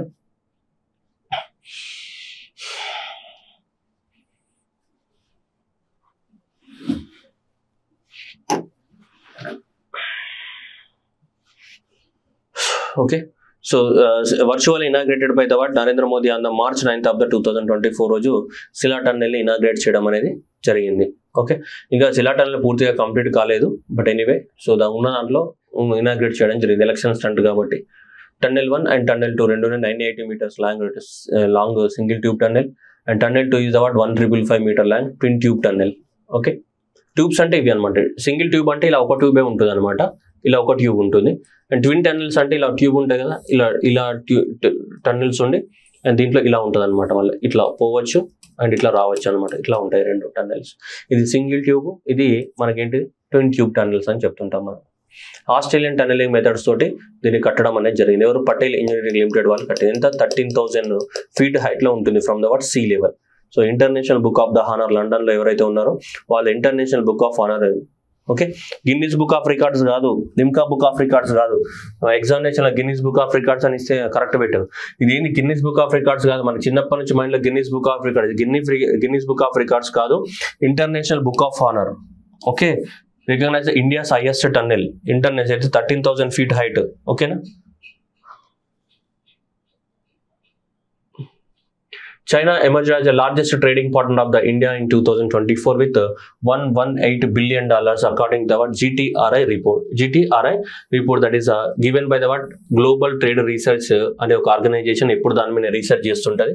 So GTR global trade research initiative అనే ఆర్గనైజేషన్ ఇవ్వడం జరిగింది. దాదాపు $118 billion తోటి మనకి ఈ చైనా మనకి ఇండియాతో హైయెస్ట్ బిజినెస్ చేస్తున్నటువంటిది రెండు. నెక్స్ట్ కనుక తీసుకుంటే యునైటెడ్ స్టేట్స్ అనేది సెకండ్ లార్జెస్ట్ పార్ట్నర్ అని చెప్తుంది. సో $118 billion తోటి మనకి ఇండియా అనేది ఎవరితో ఎక్కువ వ్యాపారం చేస్తుంది? చైనాతో largest trade partner. And second largest partner కనుక తీసుకుంటే $118.3 billion తోటి ఎవరున్నారు? యుఎస్ఏ. స్మాల్ చేంజ్ మాత్రమే ఉంది. సో ఇక్కడ చైనా అనేది సో ఫస్ట్ ఉంటే మనకి యుఎస్ అనేది సెకండ్ ఉంది for the which year 2023 and 24 ఇయర్కి ఇలా ఉంది మనకి. Okay, China replaced the what USA to become the what India's largest trade partner after the gap of the what 2 years. ఓకేనా. అంతకుండా 2022-23 సంవత్సరాలలో తీసుకుంటే మనకి USA largest trading partner of the India ఉండేది, కానీ ఇప్పుడు China is became the first largest partner with. కానీ ఎవరి report ప్రకారం అనేది ఇంపార్టెంట్. ఎవరి రిపోర్ట్ ప్రకారం? గ్లోబల్ ట్రేడ్ రీసెర్చ్ ఇనిషియేటివ్ వాళ్ళు ఇచ్చిన రిపోర్ట్ ప్రకారం, గ్లోబల్ ట్రేడ్ రీసెర్చ్ ఇనిషియేటివ్ వాళ్ళు ఇచ్చిన రిపోర్ట్ ప్రకారం మనకు లార్జెస్ట్ ట్రేడ్ పార్ట్నర్ ఇండియా తోటి వ్యాపారం చేస్తున్నటువంటి అత్యధికంగా వ్యాపారం చేస్తున్న దేశం ఏది? China. USA second, just minor difference మాత్రమే ఉంది అనమాట. Okay, so India exports to China increase to 116 billion. India exports అనేది చైనాకి పెరగడం జరిగింది. ఎక్కువ మొత్తంలో ఎక్స్పోర్ట్ తీసుకుంటే ఐరన్ ఓర్ కానీ, కాటన్ కానీ, ఫ్యాబ్రిక్స్ కానీ, స్పైసెస్, ఫ్రూట్స్, వెజిటేబుల్స్ కానీ ఇవన్నీ పెరగడం జరిగింది. India's imports to China also increased by $1.7 billion of the imports కూడా పెరిగినాయి మనకి. ఓకే, చైనా దేశంలో కూడా ఇంపోర్ట్స్ అనేది పెరిగాయి. సరే, ఇంత డాటా మనకి అవసరం లేదు, బట్ ఎగ్జామినేషన్లో పెద్దగా అడగడం జస్ట్ మీకు ఐడియా కోసం. ఓకే, నెక్స్ట్ అమెరికాతో తీసుకుంటే ఇలా అమెరికాతో మన వ్యాపారం తగ్గిపోయింది మనకి. సో అమెరికాతో ఎంత చేస్తాం మనం? 1.11 కదా సెకండ్ ఇది. సో అమెరికాతో చేసినప్పుడు మనకి సో ఇండియా ఎక్స్పోర్ట్స్ అనేవి అమెరికాకి తగ్గిపోయినాయి. సో అలాగే ఇంపోర్ట్స్ కూడా తగ్గిపోయినాయి. అమెరికా ఇంపోర్ట్ చేసుకునేవి కూడా తగ్గిపోయినాయి. మన ఎక్స్పోర్ట్స్ అనేవి డిక్రీజ్ అయిపోయినాయి. ఇంపోర్ట్స్ అనేది 20% తగ్గిపోయినాయి. ఎక్స్పోర్ట్స్ అనేది సో ఇంత తగ్గిపోయినాయి మనకి. సో మనం అమెరికా తోటి పెద్దగా చేయట్లేదు, తగ్గిపోయినాయని మనకి డాటా అనేది చెప్తూ ఉంది మనకి. ఓకే,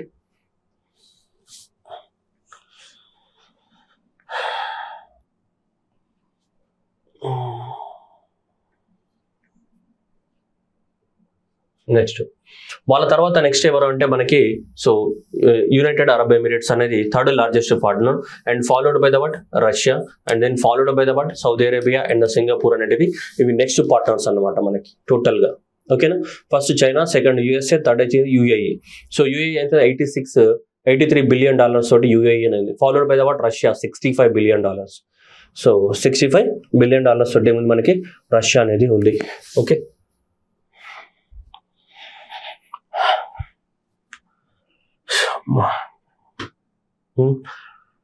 మీకు ఇంత ఫ్రీగా ఇచ్చి మేము చెప్తేనే మీకు చదవడానికి కష్టంగా ఉంటుంది. అట్లాంటిది మేము డాటా కలెక్షన్ చేయడానికి ఇంత నాన్ స్టాప్ చెప్పి మాట్లాడడానికి ఇవన్నీ చేస్తే మా ఎఫర్ట్స్ని మీరు ఎవరు రికగ్నైజ్ చేయరు. మీకు ఏంటిది?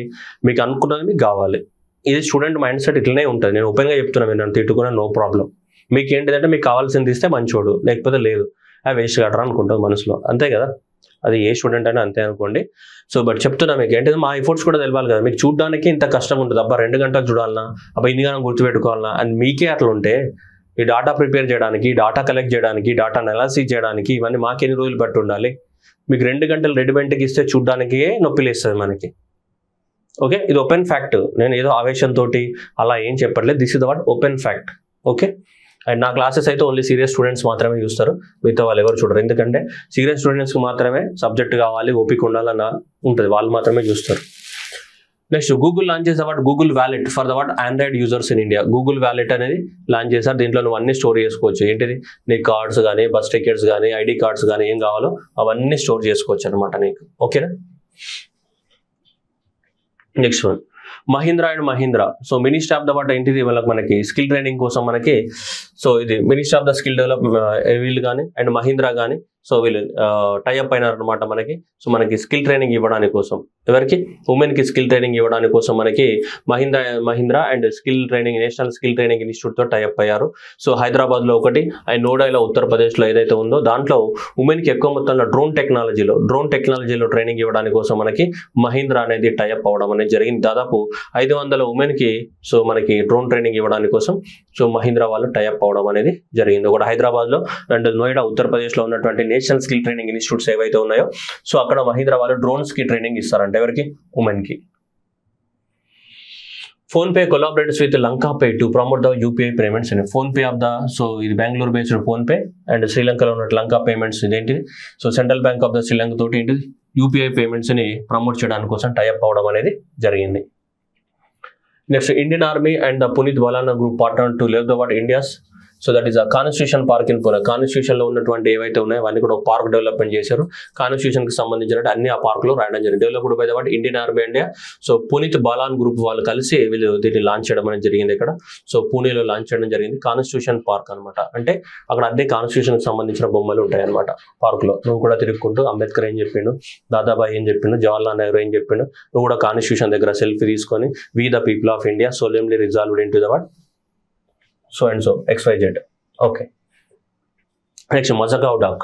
సో మజగావ్ డాక్ అనేది ఎక్కడ ఉంది మనకి, మజగావ్ డాక్ షిప్ బిల్డర్స్ అనేది ఇండియాలో లార్జెస్ట్ షిప్ బిల్డర్స్ ఎక్కడ ఉంటుంది మనకి, ముంబైలో ఉంటుంది. Okay, Mazagon dock. So Mazagon dock అనేది 258th ఫౌండేషన్ డేగా సెలబ్రేట్ చేసుకోవడం అనేది జరిగింది. ఇది మజగావ్ డాక్ కంప్లీట్ అయితే 250. సో జస్ట్ ఇది మీకు ఐడియా కోసం. సో మజగావ్ డాక్ ఎక్కడ ఉందని అప్పుడప్పుడు అడుగుతూ ఉంటాడు మనకి. So Mazagon dock ship builders అనేది ఇక్కడ ముంబైలో ఉంటుంది. గార్డెన్ రీచ్ షిప్ బిల్డర్స్ ఎక్కడ ఉంటుంది, కోల్కతాలో ఉంటుంది మనకి. Next UN's first international conference on the what DPI అంటే ఇక్కడ డిజిటల్ పబ్లిక్ ఇన్ఫ్రాస్ట్రక్చర్ అంటే మనకి ఇప్పుడు ఇంటర్నెట్ ఉంది, ఇంటర్నెట్ ఎవరైనా వాడుకోవచ్చు లైక్ దట్. సో ఈ ఆన్లైన్ టెక్నాలజీని పబ్లిక్కి అందరికీ ఓపెన్గా అవైలబిలిటీ ఉండాలి. సో అలాంటి వాటిని ఏమంటాం, డిజిటల్ పబ్లిక్ ఇన్ఫ్రాస్ట్రక్చర్ అంటాం. దీనికి example ONDC. Okay, so ONDC అనేది మనకి ఓపెన్ నెట్వర్క్ సో ఏదైతే ఉందో అది ONDC అనేది ఎగ్జాంపుల్. ఇప్పుడు డిజిటల్ పబ్లిక్ ఇన్ఫ్రాస్ట్రక్చర్ అంటే ఆన్లైన్ టెక్నాలజీ అనేది పబ్లిక్, రోడ్ ఉంది, రోడ్ అనేది కూడా పబ్లిక్ ఇన్ఫ్రాస్ట్రక్చర్, అందరికీ అవైలబిలిటీ ఉంటుందా లేదా, అట్లాగే ఆన్లైన్ టెక్నాలజీ కూడా అందరికీ అందుబాటులో ఉండాలి. అర్థమవుతుందా? సో అట్లా డిజిటల్ పబ్లిక్ ఇన్ఫ్రాస్ట్రక్చర్ని మనం డెవలప్మెంట్ చేయాలి. దానికి సంబంధించి ఫస్ట్ మీటింగ్ అనేది కండక్ట్ చేసింది ఎవరు, యునైటెడ్ నేషన్స్ కండక్ట్ చేసింది. ఎవరు చెప్తే కండక్ట్ చేసింది, ఇండియా డైరెక్షన్లోనే కండక్ట్ చేసింది. So that is India's leadership.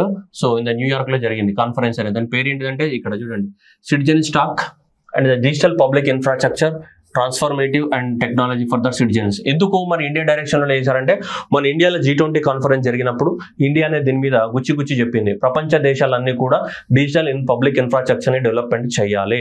అంటే ఆన్లైన్ టెక్నాలజీ అనేది అందరికీ అందుబాటులోకి తీసుకురావాలి, పబ్లిక్ అందరికీ యూజ్ అయ్యారు. ఇప్పుడు రోడ్లు పబ్లిక్ ఇన్ఫ్రాస్ట్రక్చర్ అందరూ యూజ్ చేసుకోవచ్చా లేదా, రోడ్లు అనేటివి అందరూ యూజ్ చేసుకోవచ్చా లేదా, వాటర్ అన్ని యూజ్ చేసుకోవచ్చా లేదా గవర్నమెంట్వి. సో అట్లనే public infrastructure, digital public infrastructure కూడా అందరికీ అందుబాటులోకి తీసుకురావాలి. సో దానికోసం ఈ సమ్మిట్ అనేది న్యూయార్క్లో ఆర్గనైజ్ చేయడం జరిగింది.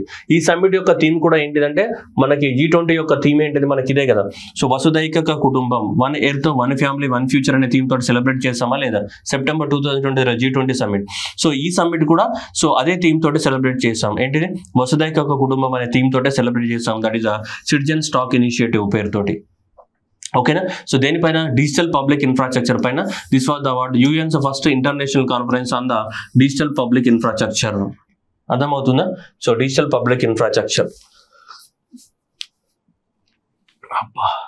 Next Ministry of the Mines signed a memorandum of understanding with the Shakti Sustainable Energy Foundation for opening of the what Critical Minerals Summit in the what New Delhi. So Critical Minerals Summit అనేది new ఢిల్లీలో జరిగిందనమాట.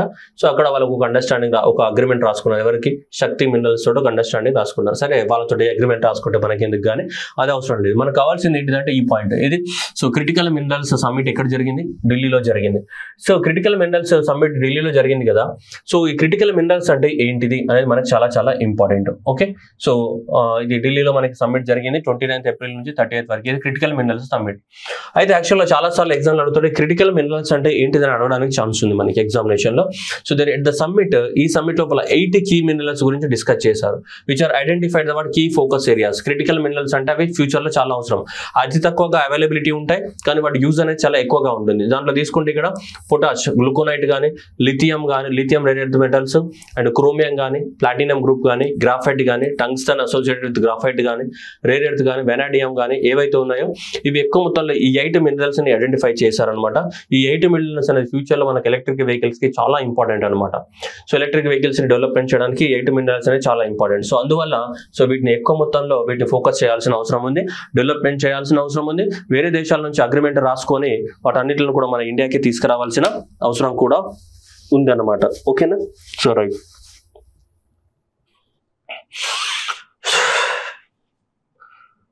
Next one, western command of Gagan strike. Gagan strike అనేది మనకి military exercise అనమాట.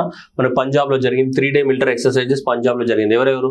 అంబాలా హర్యానాలో so based Kangra caps కానీ and Indian army of the what western command and Indian air force Gagan strike 2 అనేది మనకి పంజాబ్ లో జరిగింది అనమాట. జస్ట్ వాళ్ళు ప్రాక్టీస్ చేస్తారు అనమాట అంతే. ఓకేనా? సో దీంట్లో అపాచీ హెలికాప్టర్స్, అడ్వాన్స్ హెలికాప్టర్స్ ఇవన్నీ చోట ఏం చేస్తారు వాళ్ళు ట్రయల్ వర్షన్ చేసుకుంటూ ఉంటారు కదా, అవి అనమాట గగన్ శక్తి. నెక్స్ట్ అపాయింట్మెంట్స్ కనుక తీసుకుంటే చాడ్ దేశానికి ఎవరు? Mahamat Deby. So Mahamat Deby is became the what president of the what Chad. Okay, so this ఇలా గుర్తుపెట్టుకోండి. సిడి చాడ్, డి ఎవరు? ఈ చాడ్ దేశము, దానికి ఎవరు? మనకి డెబి, చాడ్ డెబి. ఓకేనా? చాడ్కి ఎవరు అయ్యారు? దెబి అయ్యాడు. సిడి. ఓకేనా? Next PM designate for the what third Croatia దేశానికి 3వసారి మనకి ప్రైమ్ మినిస్టర్ గా అవడం జరిగింది. 3rd కాన్సిక్యూటివ్ టర్మ్ క్రొయేషియాకి ఎవరు? ఆండ్రేజ్. సో ఆండ్రేజ్ మనకి ఏ దేశానికి? సో మనకి సో ANC ఆండ్రేజ్. సో ఆండ్రేజ్ అనేది ఏ దేశానికి? మనకి క్రొయేషియా దేశానికి మనకి 3rd కాన్సిక్యూటివ్ టర్మ్ గా ప్రెసిడెంట్ గా అపాయింట్ అవ్వడం అనేది జరిగింది. 2016 నుంచి ఇదనే సర్వ్ చేయడం అనేది జరుగుతుంది. ఏ దేశానికి? క్రొయేషియా దేశానికి ఎవరు? ఆండ్రేజ్. ఓకేనా? నెక్స్ట్ వచ్చేసి Luis Abinader reelected as the president of the Dominican Republic. So Dominican Republic కి 2nd టర్మ్ గా ఎలెక్ట్ అవ్వడం అనేది జరిగింది. మనకి ఎవరు? ఇతని పేరు పూర్తిగా లూయిస్ డోరోరో అబాడారా కొరోనా మొత్తం ఉంది. ఇదంతా మనకి ఎడ గుర్తుంటుంది. సో సిఓకు డోకోమో టైప్ లో గుర్తుపెట్టుకో, డొకోమో టైప్ లో. ఓకేనా? సో డొకోమో టైప్ లో తీసుకోండి, లేక డొకో అని గుర్తుపెట్టుకో. అండ్ ఇక్కడ డొమినిక్ అండ్ ఎవరు? వీని పేరు ఇక్కడ ఈ లాస్ట్ గుర్తుపెట్టుకోండి అయిపోతుంది. కరోనా. ఓకేనా? సిఓ కరోనా ఏ దేశానికి? డొమినిక్ అయ్యాడు. సో సిఓ so corona Dominic republic. Corona ఏ దేశానికి? Dominic republic. కరోనా ఏ దేశానికి? Dominic republic. సిఓ. Next Ebrahim Raisi. So that is Iran's 8th president died in the helicopter crash లో మొన్న చనిపోవడం జరిగింది. మీరు అందరు న్యూస్ లో చూసుకుంటారు. Then the first vice president Mohammad Mokhber so became the what interim president in the Iran for the what 50 days. Okay, next 50 రోజుల పాటు ఇతను కొనసాగుతారు. ఆ తర్వాత ఏం జరుగుతుందని తర్వాత చూద్దాం మనం. సో ఇప్పుడైతే ఎవరు? మహమ్మద్ మక్బీర్ ని మనకు అపాయింట్ చేయడం జరిగింది ఇరాన్ ప్రెసిడెంట్ గా. నెక్స్ట్ ఇతను ఎవరు? Alain so of the what Benin as the new executive director of the United Nations multi partners trust fund office. So ఇదేమో ఆర్గనైజేషన్ అంట, ఇది ఎక్కడ ఉందో కూడా ఎవరికి తెలియదు. సో బట్ ఎనిమి రట్టమారు. So multi partner trust office, దానికి ఎవరు? అలైన్ అనే అతను సో ప్రెసిడెంట్ గా అపాయింట్ అవ్వడం జరిగిందంట. మరి ఇది వాస్ట్ క్వశ్చన్, బట్ ఏం రాకపోవచ్చు ఎగ్జామినేషన్ లో, బట్ ఐడియా కోసం అంతే.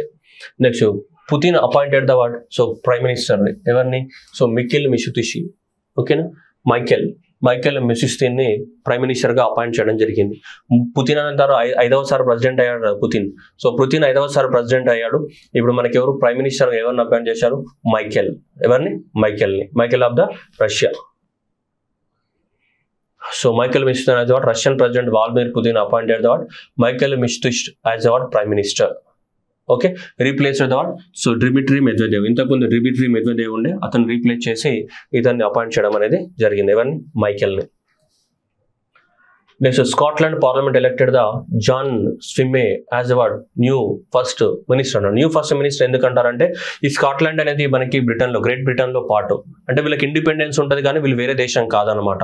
సో అందువల్ల ప్రైమ్ మినిస్టర్ అనకుండా వీళ్ళని ఏమంటారంటే న్యూ ఫస్ట్ మినిస్టర్ అని చెప్తుంటాం. స్కాట్లాండ్ వాళ్ళని రూల్ చేసుకునే ఫ్రీడమ్ ఉంది కానీ part of the what Britain అనమాట. అందువల్ల ప్రైమ్ మినిస్టర్ ఒకటే ఉంటారు. బ్రిటన్కి ప్రైమ్ మినిస్టర్ మనకి ఋషి ఉన్నాడు కదా, సో వాళ్ళతో పార్ట్, అందువల్ల వీళ్ళ ఫ్రీడమ్ ఉంటుంది కాబట్టి అందుకోసం ప్రైమ్ మినిస్టర్ అని పెట్టి పిల్లరు ఏమన్నా న్యూ ఫస్ట్ మినిస్టర్ అని పిలుస్తారు అనమాట. ఎవరికి? స్కాట్లాండ్ కి. That is the 7th first minister of the India Scotland కి ఎలక్ట్ అవ్వడం అనేది జరిగింది. ఎవరు? John Swinney. Next Lawrence becomes the new prime minister of the Singapore దేశానికి సంబంధించి న్యూ ప్రైమ్ మినిస్టర్ గా మనకి 4th prime minister of the Singapore ఎవరు? Lawrence. So Lawrence Wong became the so that is the 8th prime minister of the Singapore. Prabowo అని last month లో చెప్పాం మనకి. ప్రభోవో Indonesia president పేరు ఏంటి? ప్రభా అని చెప్పాం కదా, ప్రభోవో. సో ఇక్కడ మాట్లాడుతున్నది ఏంటి? సింగపూర్కి ఎవరికి వచ్చారు? మనకి లారెన్స్. సో ఓకేనా, లారెన్స్ అనేవాడు ఏం చేస్తాడు మనకి తెలుసు కదా, సింగరు, డాన్సర్ అన్ని అతనే చేస్తాడు కదా లారెన్స్. సో లారెన్స్ ఏంటిది మనకి? సింగపూర్. ఓకే, నెక్స్ట్ తైవాన్ దేశానికి సంబంధించి సో దట్ ఎవరు ఉన్నారు మనకి? విలియం లాయ్ చింగ్ ఏంటిది మనకి? సో సక్సీడెడ్ ద తాయ్వెంగ్ as the first female head of the state. Last year తీసుకుంటే సో ఇంగ్ వెన్ ఎవరైతే ఉన్నారో ఏమైనా first female president of the ఏమయ్యారు తైవాన్ దేశానికి అవ్వడం అనేది జరిగింది. ఓకేనా, సో ఇప్పుడు మనకి సో ఆమె తాయ్ సింగ్ వెన్ రీప్లేస్ చేస్తూ ఎవరు వచ్చారు మనకి? విలియం లాయ్ చింగ్ రావడం జరిగింది. విలియం లాయ్ చింగ్ స్వర్ణాజవాడ్ తైవాన్ ప్రెసిడెంట్ గా అవ్వడం అనేది జరిగింది. దీనికి తైవాన్ దేశానికి ప్రెసిడెంట్ గా అయ్యాడు మనకి. Next Australia Uzbekistan confirmed the host for the AFC women Asia cup 2026 and 2029. So that is Australia and Uzbekistan దీని యొక్క ఫుట్బాల్ కప్ అనమాట. ఏంటి? ఉమెన్స్ ఏషియా ఫుట్బాల్ కప్ అనేది ఇద్దరు కన్ఫర్మ్ అవ్వడం అనేది జరిగింది. సో మనకి 2026లో ఆస్ట్రేలియా అండ్ 2029లో ఉజ్బెకిస్తాన్ లో మనకి సో ఏషియా ఉమెన్ కప్స్ అనేది జరుగుతాయి. Recommendations of the football committee recommendation ప్రకారం ఈ రెండు దేశాలలో ఏమవుతుంది మనకి ఫ్యూచర్ లో ఏషియా ఉమెన్స్ కప్ జరగబోతుంది. ఇది ఫుట్బాల్ కి సంబంధించినటువంటి ఏషియా ఉమెన్స్ కప్ అనేది జరగబోతుంది. Okay, Australia to co-host that Women's World Cup in 2023 set to Asia Cup for the second. Australia previously hosted in the Women's Asia Cup in 2006. అంతకుముందు women 2006 లో host చేయడం జరిగింది Australia. ఇప్పుడు జరుగుతుంది మనకి, ఆ తర్వాత ఫ్యూచర్ లో కూడా జరగబోతున్నాయి.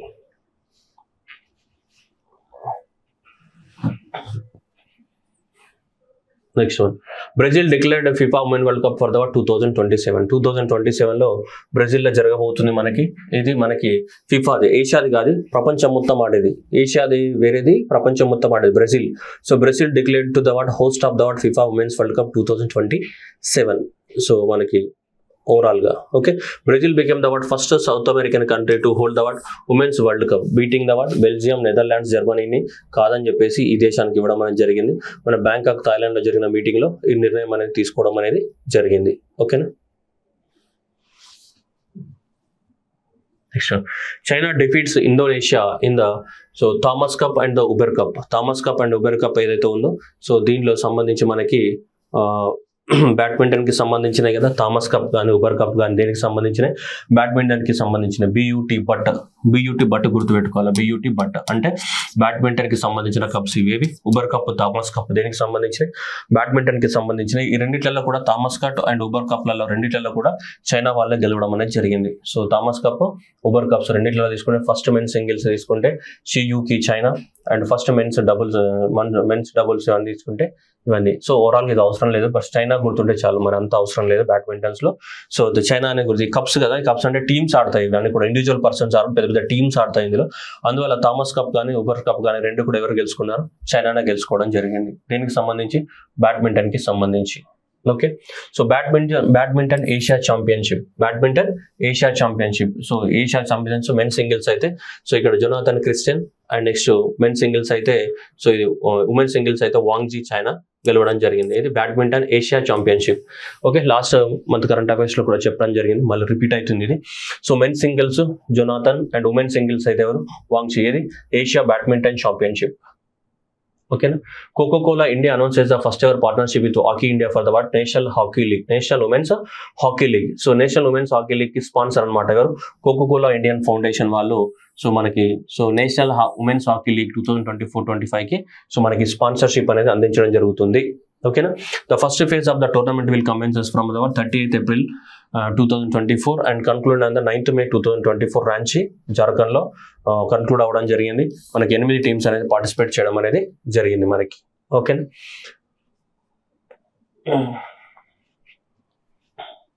More than 27% of the identified glacial lakes in the Himalayas are expanded since 1984. 1984 నుంచి తీసుకుంటే మనకి హిమాలయాస్ లో ఉన్నటువంటి 20% ఆఫ్ ద గ్లేషియల్ లేక్స్ ఏమైనా ఎక్స్పాండ్ అయినాయి అంటే అక్కడ మంచు ఏమైతుంది, కరుగుతుంది. మంచు కరుగుతూ అవన్నీ కూడా ఏమైతున్నాయి, రకరకాలుగా ఏమవుతుంది. సో దాదాపు 2341 గ్లేషియర్ లేక్స్ 10 హెక్టార్స్ కన్నా పెద్ద సైజు ఉన్నటువంటి లేక్స్ ఏవైతే ఉన్నాయో అవి ఐడెంటిఫై చేయడం జరిగింది. దాంట్లో 676 లేక్స్ అనేటివి చాలా ఎక్కువ మొత్తంలో ఏమైనా ఎక్స్పాండ్ అవ్వడం అనేది జరిగింది. ఎందుకంటే క్లైమేట్ చేంజ్ వల్ల లేక్స్ ఏమైతున్నాయి మనకి ఎక్స్పాండ్ అవుతున్నట్టు మనకి ఇస్రో రిపోర్ట్ అనేది చెప్పడం జరుగుతుంది మనకి. ఓకేనా. That 676 lakes out of these 676, 601 expanded more than twice and 10 lakes are grown 1.5 to 2 times. 65 lakes are expanded 1.5 times. Expand అవుతున్నాయి. అంత ఎక్స్పాండ్ అవుతున్నాయి అంటే దాని అర్థం ఏంటిది, ఎక్కువ మొత్తంలో మంచి ఏమవుతుంది, కరుగుతుందనే కదా దాని అర్థమవుతుందా అది. ఓకేనా. Right. Next world press freedom day మనం May 3rd రోజు సెలబ్రేట్ చేసుకుంటాము. వరల్డ్ ప్రెస్ ఫ్రీడమ్ 1991 నుంచి యునెస్కో అనేది సెలబ్రేట్ చేయడం అనేది జరుగుతుంది. ఈ సంవత్సరం యొక్క థీమ్ ఏంటిదంటే a press for the planet and journalism to face the what environmental crisis అనే పేరుతోటి మనకి వరల్డ్ ప్రెస్ ఫ్రీడమ్ డేని సెలబ్రేట్ చేయడం అనేది జరిగింది. ఓకేనా. సో ఇవి ఇప్పటి వరకు ఉన్నటువంటి కరెంట్ అఫైర్స్. ఓకేనా. సో మీరు May 22nd వరకు కవర్ చేయడం అనేది జరిగింది. ఓకేనా. Thank you everyone and all the best.